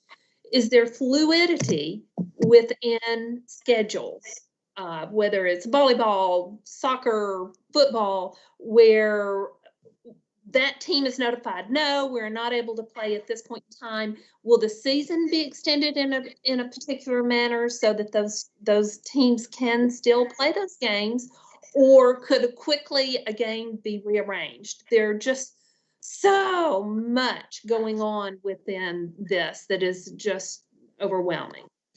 Couple of quick answers. Number one, we have already removed all barriers to canceling games. There used to be, normally the year, there's contracts, there's forfeit fees, there's standings, all of that has been taken off. As far as season extension goes, that would have to be a fluid conversation. Right now, no. Right now, if they have a breakdown, they lose one. I'll give you an example. We have a school already that just had, and it was not caused by practice because they didn't start till Monday or Tuesday, but they've had a breakdown, they've had a breakout, and is my understanding from the health department that just about the entirety of their team is going to be quarantined for 2 weeks. Well, in football, because you have a required number of practices and helmets and then shoulder pads and then in full gear, they will not be able to play September 11th. There's no way the math will not work for them to get in all those mandatory practices. That will happen. That is an accepted piece right now. And to be honest, is all the more reason why coaches are more encouraging of compliance. Don't go to the bonfire. Don't go to the lake. Don't do this stuff where you're going to expose yourself, because we could all lose a game. So there's a little bit of self-fulfilling. They have schedule flexibility. There's nothing binding about dates they play other than the number of games they can play per week. So there in most sports, they have either listservs or email services where they'll put out, hey, I see it all the time in baseball. My team canceled on me for this afternoon. Anybody make a 4 o'clock game? And they do it all the time. So their schedules are already very fluid. A little bit more difficult in football, but they right now have had to reschedule their whole season twice in a period of about 3 months, and they pulled it off. So it's bottom line, I believe, ma'am, if they want to play, they're going to find a way. All right, thank you. And then I have Mr. Johnson, followed by Dr. Robinson. Yeah, I just had a couple comments, and talking with various coaches and athletic directors since this thing evolved, they have some concerns. Obviously, one of the concerns is the health of their student athletes. The other is that by kicking the can down the road, nobody knows what September 28th is going to look like. So if we allow them to, if the decision is to kick the can down the road to September 28th, the question they ask is, and I asked Dr. Stack, and I don't know that he had an answer. What would your recommendation be then as to the continuation of fall sports? Well, that's their concern. If we don't play now and we get to September 28th and the disease is just as prevalent, now we practice from June until October. And that doesn't make any sense to them and their kids. I mean, all the questions that have been asked and all the presentations which have been given today are going to be applicable whether they play now or whether they play September 28th. I mean, those are the same questions, the same thing they're going to have to apply. But what's not going to change is that if the disease ratio does not go down, we got the same situation. Now we're faced with, okay, we can't start season then, so now we're looking at canceling the whole season. Now the student athletes are saying, wow, I lost my whole football season and I've lost a year of eligibility. Can we get that back? And I know that is a discussion that's going to involve at a whole lot of levels. But I just want to put that out on the table. That's what the thinking of some of the coaches who have called me and some of the athletic directors I've talked to. Well, what do we do if they kick the can down the road to September 28th and the disease level is still the same or worse? Where are we going to kick the can now? Does that now mean that we're going to cancel the season? And so I guess that's a fair question to ask. So the reason for their urgency in going ahead and playing now is because at least we can get maybe some games in. But if we wait to September 28th, there's no way we're going to get season in. Just wanted to put that out on the table. I know there are a lot of guidance documents that have been sent out from Commissioner Tackett, and there's some concern among our athletic directors that they will be able to follow that guidance document because they don't have the resources that the NBA and NFL have. But I think most of them will have to do the best they can to follow the guidance docs because they're required to under their membership to KHSAA. And once a year, we appoint the Kentucky High School Athletic Association to rule over athletics in this state. Now, I think it's time for us to give the ball back to them. Let them deal with their superintendents and let them deal with their athletic directors and coaches and let them decide, come up with whatever decision they can.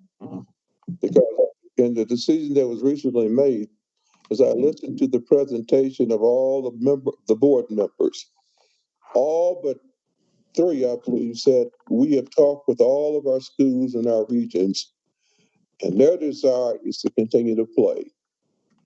And I want to defend Commissioner Tackett. He works for the Board of Control, and so he has really no reason to go against what they're asking him to do. So, Commissioner Tackett, that doesn't lay on you. That decision rests with you. That was a board decision, who was appointed by or selected by the member schools. So I just wanted to put my 3 cents worth in there. Thank you so much, Mr. Johnson. I think that's worth lots of cents. So thank you. Appreciate it. I don't know if I understood exactly the first part of the conversation, and maybe it's just because I went down a different rabbit hole, but I do know that there is some concern from people who have called, texted, or emailed me and some others that if, again, heaven forbid, if rates of students testing positive increase, then through this fall, would that in turn have deleterious effects on winter sports to follow? And I know there was some conversation about that at the Board of Control level as well. Dr. Robinson. Well, I'm going to pick up the ball from Alvis and say, as coaching metaphor, getting into it, as we are thinking about this guidance document, which as much as I know, I was very impressed with what appeared to be a comprehensive set of guidance. But I wanted to know, does everybody have the resources to do this, to actually get it done? So I want to know more about how we assure that all students would have the benefit of playing under the terms of this guidance, and how we can support those that we suspect might not be able to. Once again, we want a comprehensive educational and social and emotional development experience for our students, and it's got to be in a safe and nurturing environment. We all know that as educators. So that's a question that I'd have to put out there because it's a resource issue, and we know we got resource issues. Excellent. Thank you so much. Commissioner Tackett? Well, I don't think there's any way to give a satisfactory answer. We don't have a blank check for anybody. And I know one of the things that I'll give you a quick parallel. We struggle in our state in a non-COVID year in that only about 60% of our schools have either the contracted services or full employed services of an athletic trainer. And those people are so key. They're for sports, they're the absolute necessity, but it's a funding issue in so many places. And I suspect Dr. Robinson's question is a lot about the same thing. It is a lot about if we've only got so many resources, how do we allocate them? That would have to be something that you would look at a budget source or some other CARES funds, et cetera. But I tell you one thing about the guidance that I think you need to be aware of. There's very little in the guidance that exceeds what's already in the flagship document for standards. It is the challenge will be, and this is the ultimate, 400-pound gorilla in the room statement. The challenge will be in a year that attendance will obviously be reduced.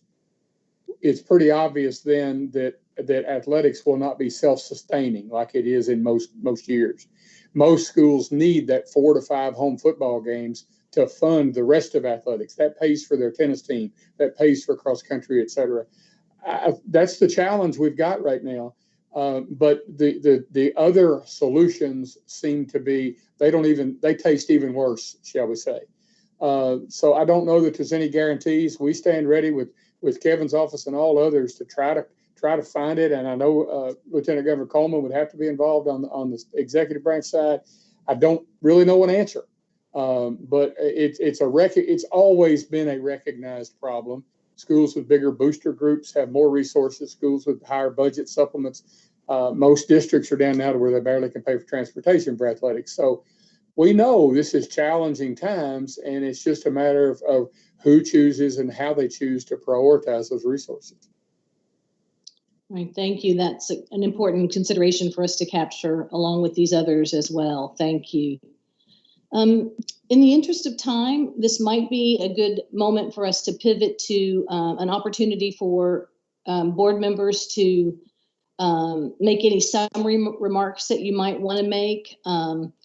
Unless there are any last pressing questions for Commissioner Tackett, whom I hope will hang around still just a little bit further. He's not tired of me yet. He's still smiling. So let's go ahead and take some time to do that. Perhaps some of you have had a chance to kind of say some on the record kind of remarks. Perhaps you don't have any additional remarks to make, but if you do, we'll spend a little bit of time to do that before we turn to our final action item for consideration today. And I'll open the floor for that opportunity, starting with Lieutenant Governor Jacqueline Coleman. Please. Well, thank you very much. And let me just start by saying that I've been part of these conversations, not because of my role, my ex officio role on this board, but because as Lieutenant Governor and Secretary of Education, I've had lots of conversations with Commissioner Tackett, and I want to thank you for trying to take on the impossible. I can relate. I can't sing enough praises about this board and its commitment to the safety of our kids and to make sure that we are consistent and we are clear, and we do make sure that there are expectations both academically and athletically that we follow. And Interim Commissioner Brown, of course, walked right into this seat thinking he was going to be on, thinking we were going to co-pilot this thing to the next commissioner, and little did he know a worldwide pandemic was coming. So he's done a remarkable job of righting the ship and doing what needs to be done as well. So I just want to thank all of you for your partnership through this. And I do agree. I do think that there needs to be and there can be some more clarity, and there needs to be and there can be some more collaboration across groups, and we need to do that for our kids because they deserve it, and certainly so do the people that take care of them every day. I've said as many times as I can think of, and I think one of the superintendents even quoted me as saying that if there's a group of people I trust to create and implement plans to keep our kids safe, it's our teachers. And let me second that today by saying that as a coach, my entire career who's married to a coach, if there's an extra layer on top of that, it's being a coach, because you do see those kids in a different light, and you do bond differently in different ways. And so I can tell you that many of you know, in my family alone, I mean, I guess what I would convey to the public as best I can is I feel the same anxiety as you do. We have one child who is literally was just on the phone outside with a professional team from Europe, and she is waiting on the call to find out if they're going to have a season for her to be able to participate and actually play professionally overseas. We have one child who is a freshman at Asbury who is beginning his college career in the weirdest way. And we also have a senior in high school who would be playing his last season with my husband, if it's possible, and as his coach. And so the stakes are pretty high in this household. You can imagine I get a little bit of pressure from that, certainly. But if I had, any warning or any words to share, it would be that I don't know, I want to make sure that we do the right thing for the right reasons, and that we don't give in to the luxury of want. There's a lot of this, we want our kids to play, we want our kids to do this. We all want the kids to play, right? We all want that sense of normalcy. I don't know what to do on a Friday night in the fall if I'm not at a football field. It's just one of those things that has been so difficult, and I want us to remember that we can have two thoughts in our head. We can want our kids to play, but we can also say we need to go above and beyond to make sure that they do it safely in the middle of a worldwide health pandemic. I think the issue for me, as I have thought through this from every angle I can, is I hate the false equivalencies that everybody says, well, if we can do this, what about this? Or if you can do this, why can't you do this? Everything's different. But the one difference here that I think sticks for me is that attending K-12 public education is compulsory. It's required by law, and that's what we govern, as well as athletics is governed by us too, but athletics and extracurriculars are voluntary activities. And so I do believe, knowing that we have to trust the adults in these kids' lives, the parents, the coaches, the school leaders, to make the right decisions and to keep them safe. I think that's the fair thing to do. That said, those individuals have to be as educated, up one side and down the other, about the ramifications. It cannot be just let the kids play ball, right? Like, that is not the beginning and the end of this. It's got to be so much more involved in this because of the unintended consequences. You're right. I think Commissioner Tackett said we have COVID fatigue. All of us have COVID fatigue. I wish this not only was over, but it never happened. But that anxiety that we have, where we can't really see the end in sight, I think is what's making us all just so emotional right now. What happened to the folks at KDE yesterday, getting threats from people over their kid playing a high school sport, I'm going to put that under the category of being a little excessive. There are 900 families in Kentucky who have lost someone to this virus. So for you to call and threaten people who have worked extremely hard to keep your kids safe and to support our school districts is absolutely irresponsible, unnecessary, and just about unforgiving. I just want to make sure that as we move forward, these unintended consequences are in our plain view. So there's a few here with the health. This has the potential to be a long-term issue for our kids. And I say that as someone who has a kid who tested positive. And that same child has been healthy as a horse his entire life until he got diagnosed a little while ago, until he went for a run a couple weeks ago and blacked out. And is that now having his heart monitored because of the excessive implications of what could happen. I'm not saying that they haven't diagnosed him yet, but I am saying that's a factor. And I've seen it myself, and it's concerning as to how this is going to affect, especially athletes. The long-term effects are mostly lung and heart. I mean, those are pretty two important organs whenever we talk about our athletes, but those health unintended consequences long-term, even if you are asymptomatic, is there, and we've got to recognize it. The lack of health care in the African-American community is something that we're going to have to make sure that we confront, and we have to have our coaches and our school leaders help take the lead in this.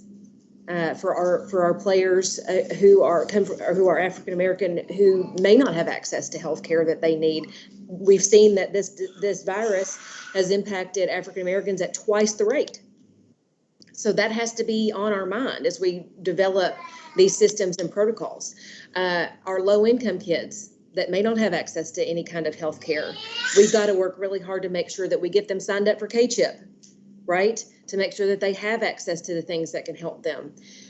When we talk about unintended consequences for school, it could be that everyone who's been pushing to go back to school, which is me and the governor, certainly by the end of September, that's our goal.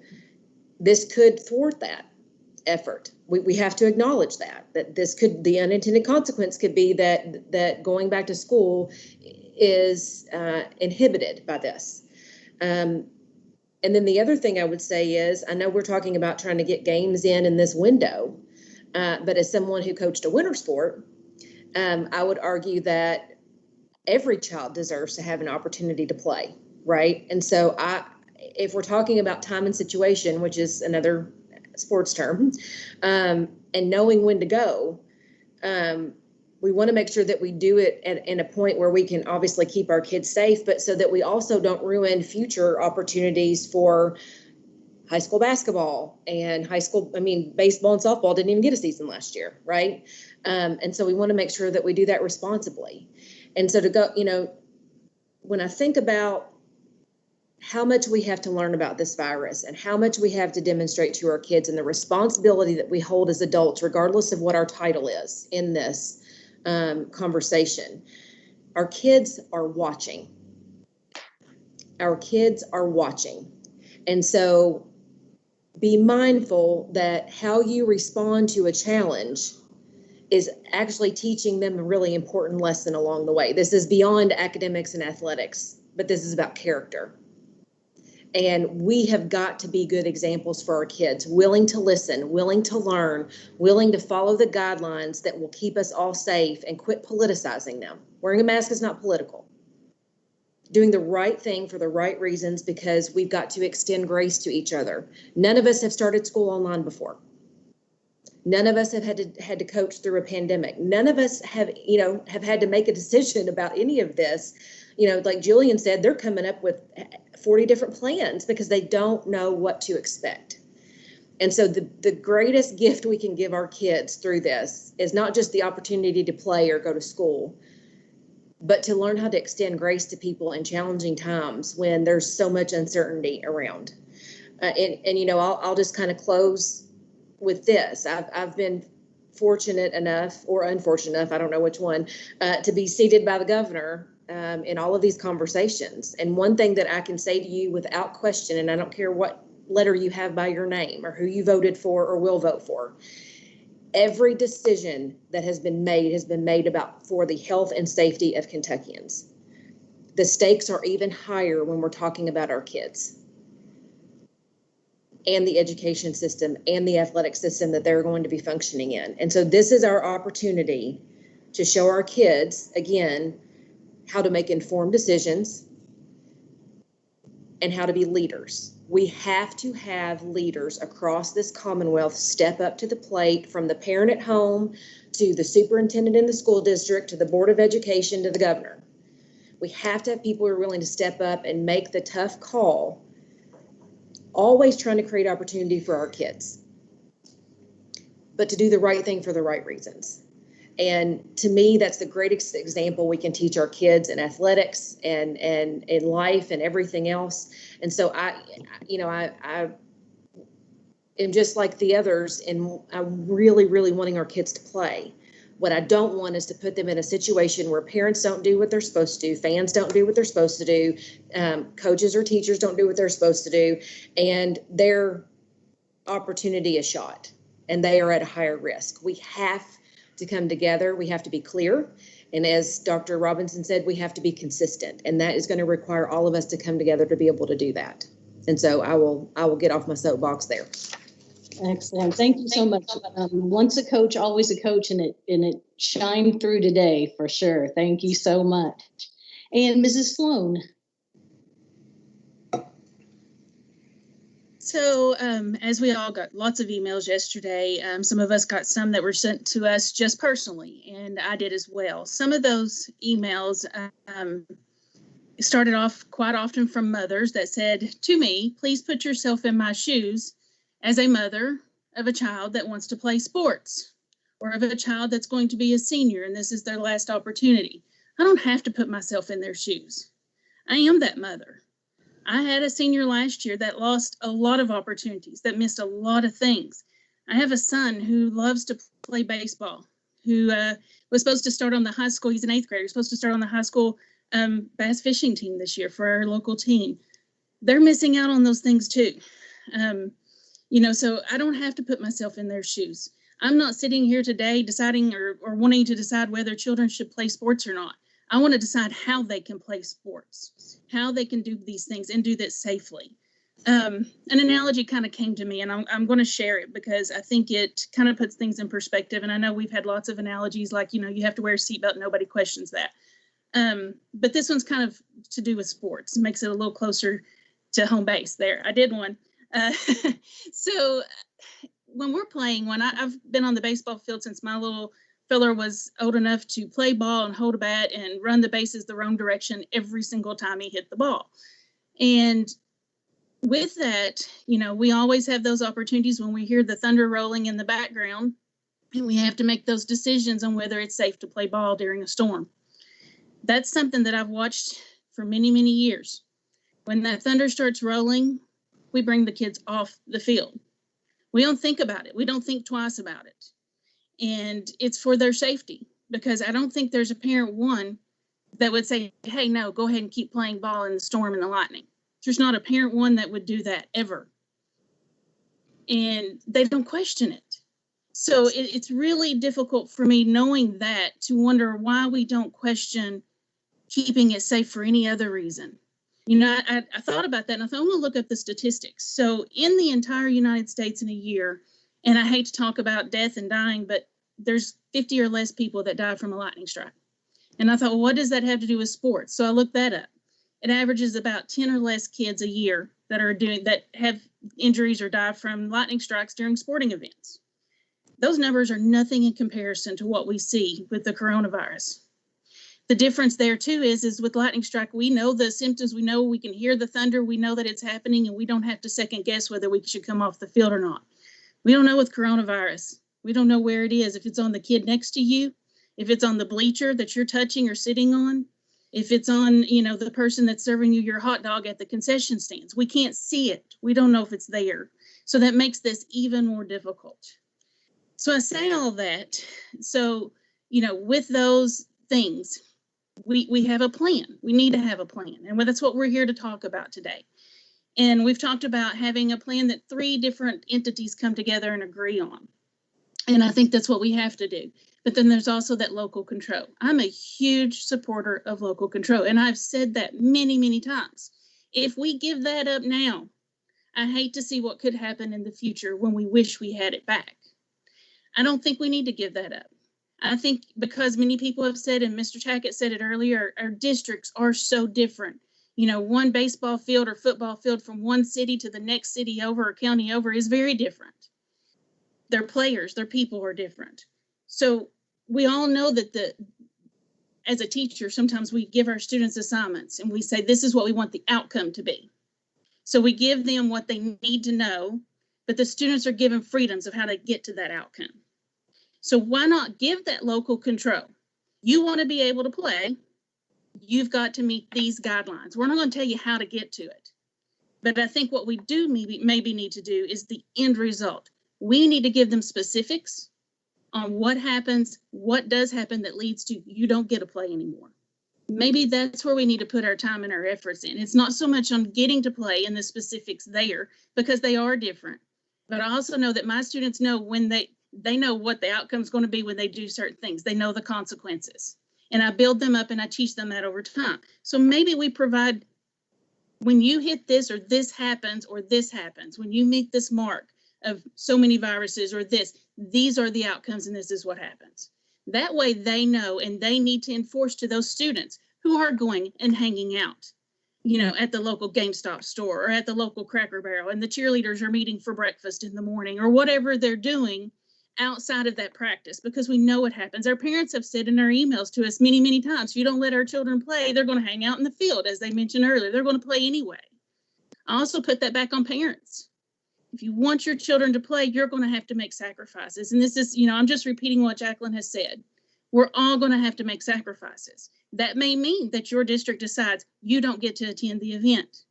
But if you're truly advocating for your kid to get to play, and that's why you're advocating, then that's a sacrifice you might have to make. But you know the end result, and you know that if the number gets to this many cases or this happens, this is what's going to happen, and you might be shut down. So then it's on you, and it's on those districts to make sure that doesn't happen. So to me, it's like you said, Jacqueline, everybody working together, everybody making sacrifices. We've all made sacrifices in one way or another in our world. We want children to play. It is good for them. I want the arts classes to happen. I want the band to be able to play and march in a parade. I want all of these things to happen. Sports is one part of our school system.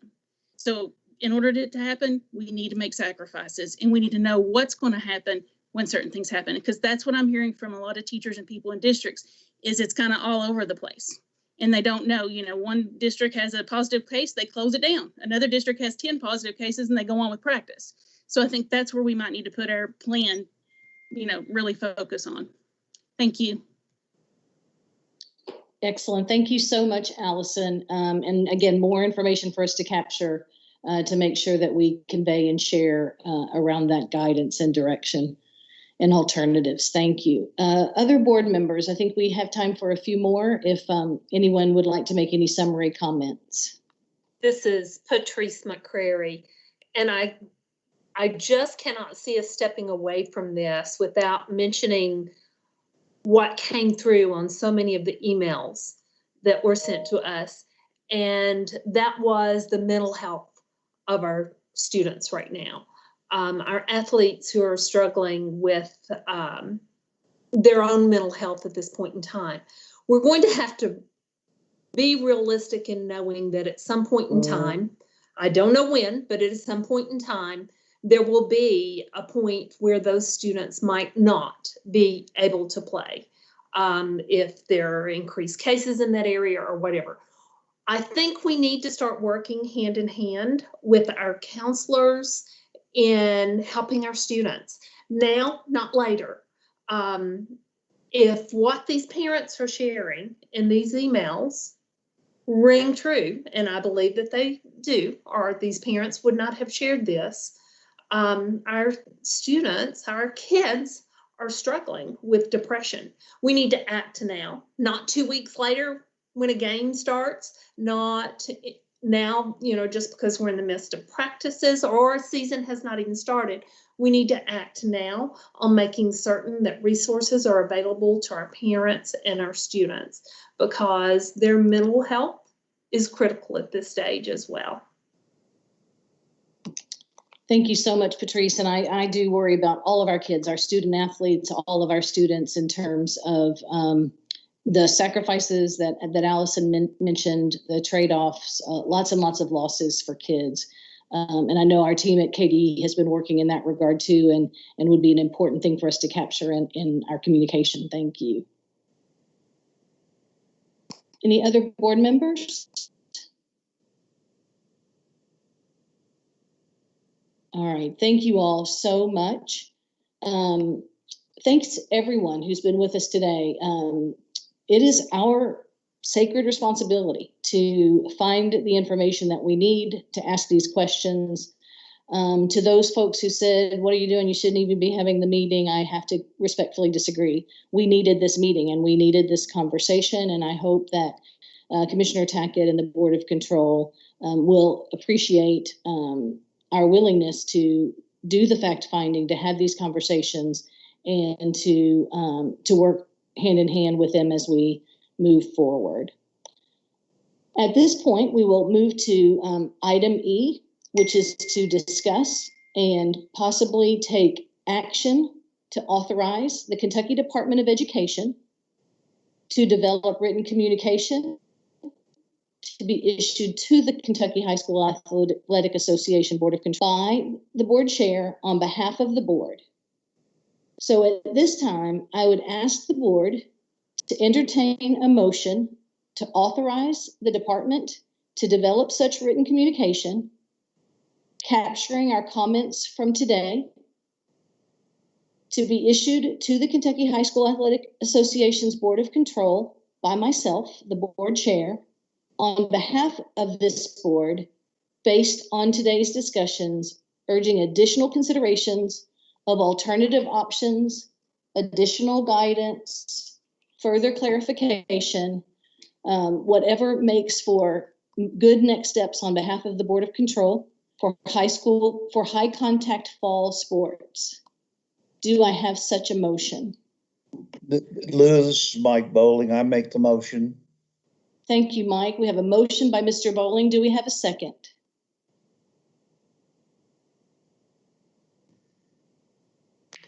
This is Patrice McCrary. I second. And the second from Mrs. McCrary. Thank you. Do we have any further discussion on this item?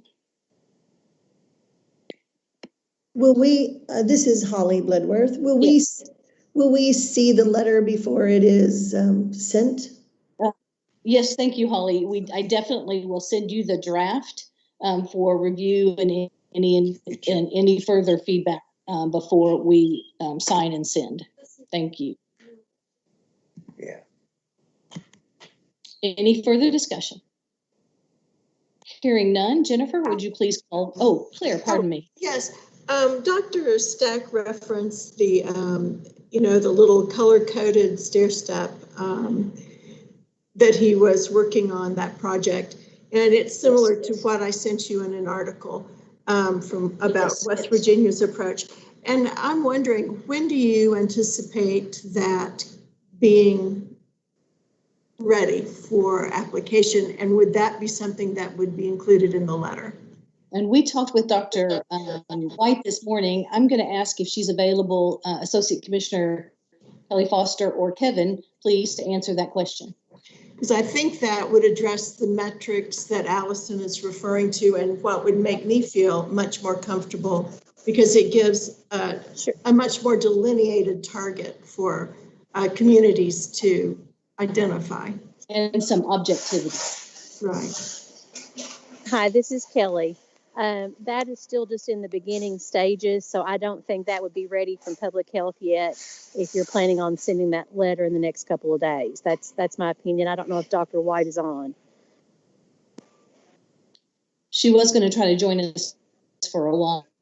Yeah, Robin, do you agree if not, with me certainly on that, a reference Robin? to that, Mrs. Batt, would be appropriate. Sure. Okay. But Mrs. Batt, I think a reference to that would also be appropriate for us to capture. I know a lot of folks are looking forward to that. Yeah, I definitely think you could use it as a reference, and Robin and I can provide you something around that. Excellent. Thank you, Dr. Foster. All right, hearing no further discussion. Jennifer, if you would please call the roll. Joanne Adams. This is Joanne Adams. My vote is yes. Claire Batt. This is Claire Batt. I vote yes. Holly Bloodworth. This is Holly Bloodworth. I vote yes. Mike Bowling. Mike Bowling votes yes. Alvis Johnson. Can I ask for a clarification on the motion in the second? I think that would be okay. Thank you. Yes, sir. I'm asking for. Oh, to restate it? Yes. Oh, yes, sir. The motion was to authorize the Kentucky Department of Education to develop written communication, probably in the form of a letter, to be issued to the Kentucky High School Athletic Association's Board of Control by me, the board chair, on behalf of the Kentucky Board of Education, based on our discussion today, urging additional considerations of alternative options for high contact fall sports. Alternatives to include additional guidance, looking at other what other states are doing, responding to the concerns that we have shared today. I vote yes. Thank you, Mr. Johnson. Patrice McCrary. This is Patrice McCrary. I vote yes. Cody Johnson. This is Cody Johnson. I vote yes. Sharon Robinson. This is Sharon Robinson. I vote yes. Lee Todd. This is Lee Todd, and I vote yes. And Lou Young. This is Lou Young, and my vote is yes. Thank you, Chair. Thank you, Jennifer. Thank you, everyone, for another productive meeting, extremely informative, timely, and important meeting. Before I hear a motion to adjourn, though, I'd just like to take a moment to thank Commissioner Brown and the entire Kentucky Department of Ed team who have supported us through this very busy week as they have thoughtfully and respectfully processed many communications. As always, Commissioner Brown and his team have modeled professionalism, respect, and a singular commitment to the needs of the public we serve. So before closing, I would like to turn it over to Commissioner Brown for final comments. Thank you, Chair Young. Thank you, Board. I haven't said anything during the meeting because, quite frankly, I've run out of things to say. And did a lot of talking about this issue yesterday with the media, and was a very good conversation because of the interest we had in it across the state. And it's also been a perplexing 24 hours. I don't know that I've ever seen the state board and the commissioner and the department be criticized for trying to exercise their statutory responsibility to have communication. Generally, it's the opposite of that, but I also know we live in very interesting times. If there ever was a time for this board to get down into the weeds about athletics, it's this time in a crisis, an emergency situation, a health and safety issue, to have that conversation. I'm a student of government, as you all know, and I love it when government works as it's intended to work, and it doesn't always do that. I view this conversation, this meeting today, as an example of how it's supposed to work. Still recognizing the authority of your agent, but also having a very good and deep discussion to better explain and be out in the open, out in public. That's being transmitted by Facebook and all other platforms, thousands of people watching today. That's how it's supposed to work, even though we're discussing issues that not everyone agrees. So I want to thank everyone again, and also, again, another shout out to the KDE staff. And for those that have submitted comments to KDE, those did not just go somewhere. Those are being processed, and we have people working double duty and overtime to make sure your comments have been received and were forwarded to board members as appropriate. So thanks everyone. Thank you so much, Commissioner Brown, and for you and your whole team. We really appreciate you. Everyone, at this time, I need a motion to adjourn. I'll make that motion. Alvis Johnson, I make a motion to adjourn. Thank you, Mr. Johnson. I always wonder what's going to happen if somebody doesn't. And do we have a second? This is Holly Bloodworth. I second. And we have a motion and a second. Jennifer, if you would, please call the roll. Joanne Adams. This is Joanne Adams. I vote yes. Claire Batt. Claire Batt votes yes. Holly Bloodworth. This is Holly Bloodworth. I vote yes. Mike Bowling. Mike Bowling votes yes. Alvis Johnson. Alvis Johnson votes yes. Patrice McCrary. Patrice McCrary votes yes. Cody Johnson. Cody Johnson, and I vote yes. Sharon Robinson. Sharon Robinson, I vote yes. Lee Todd. Lee Todd, and I vote yes. And Lou Young. This is Lou Young, and I vote yes. Thank you, Chair. Thank you. And at this time, we are adjourned. Megan,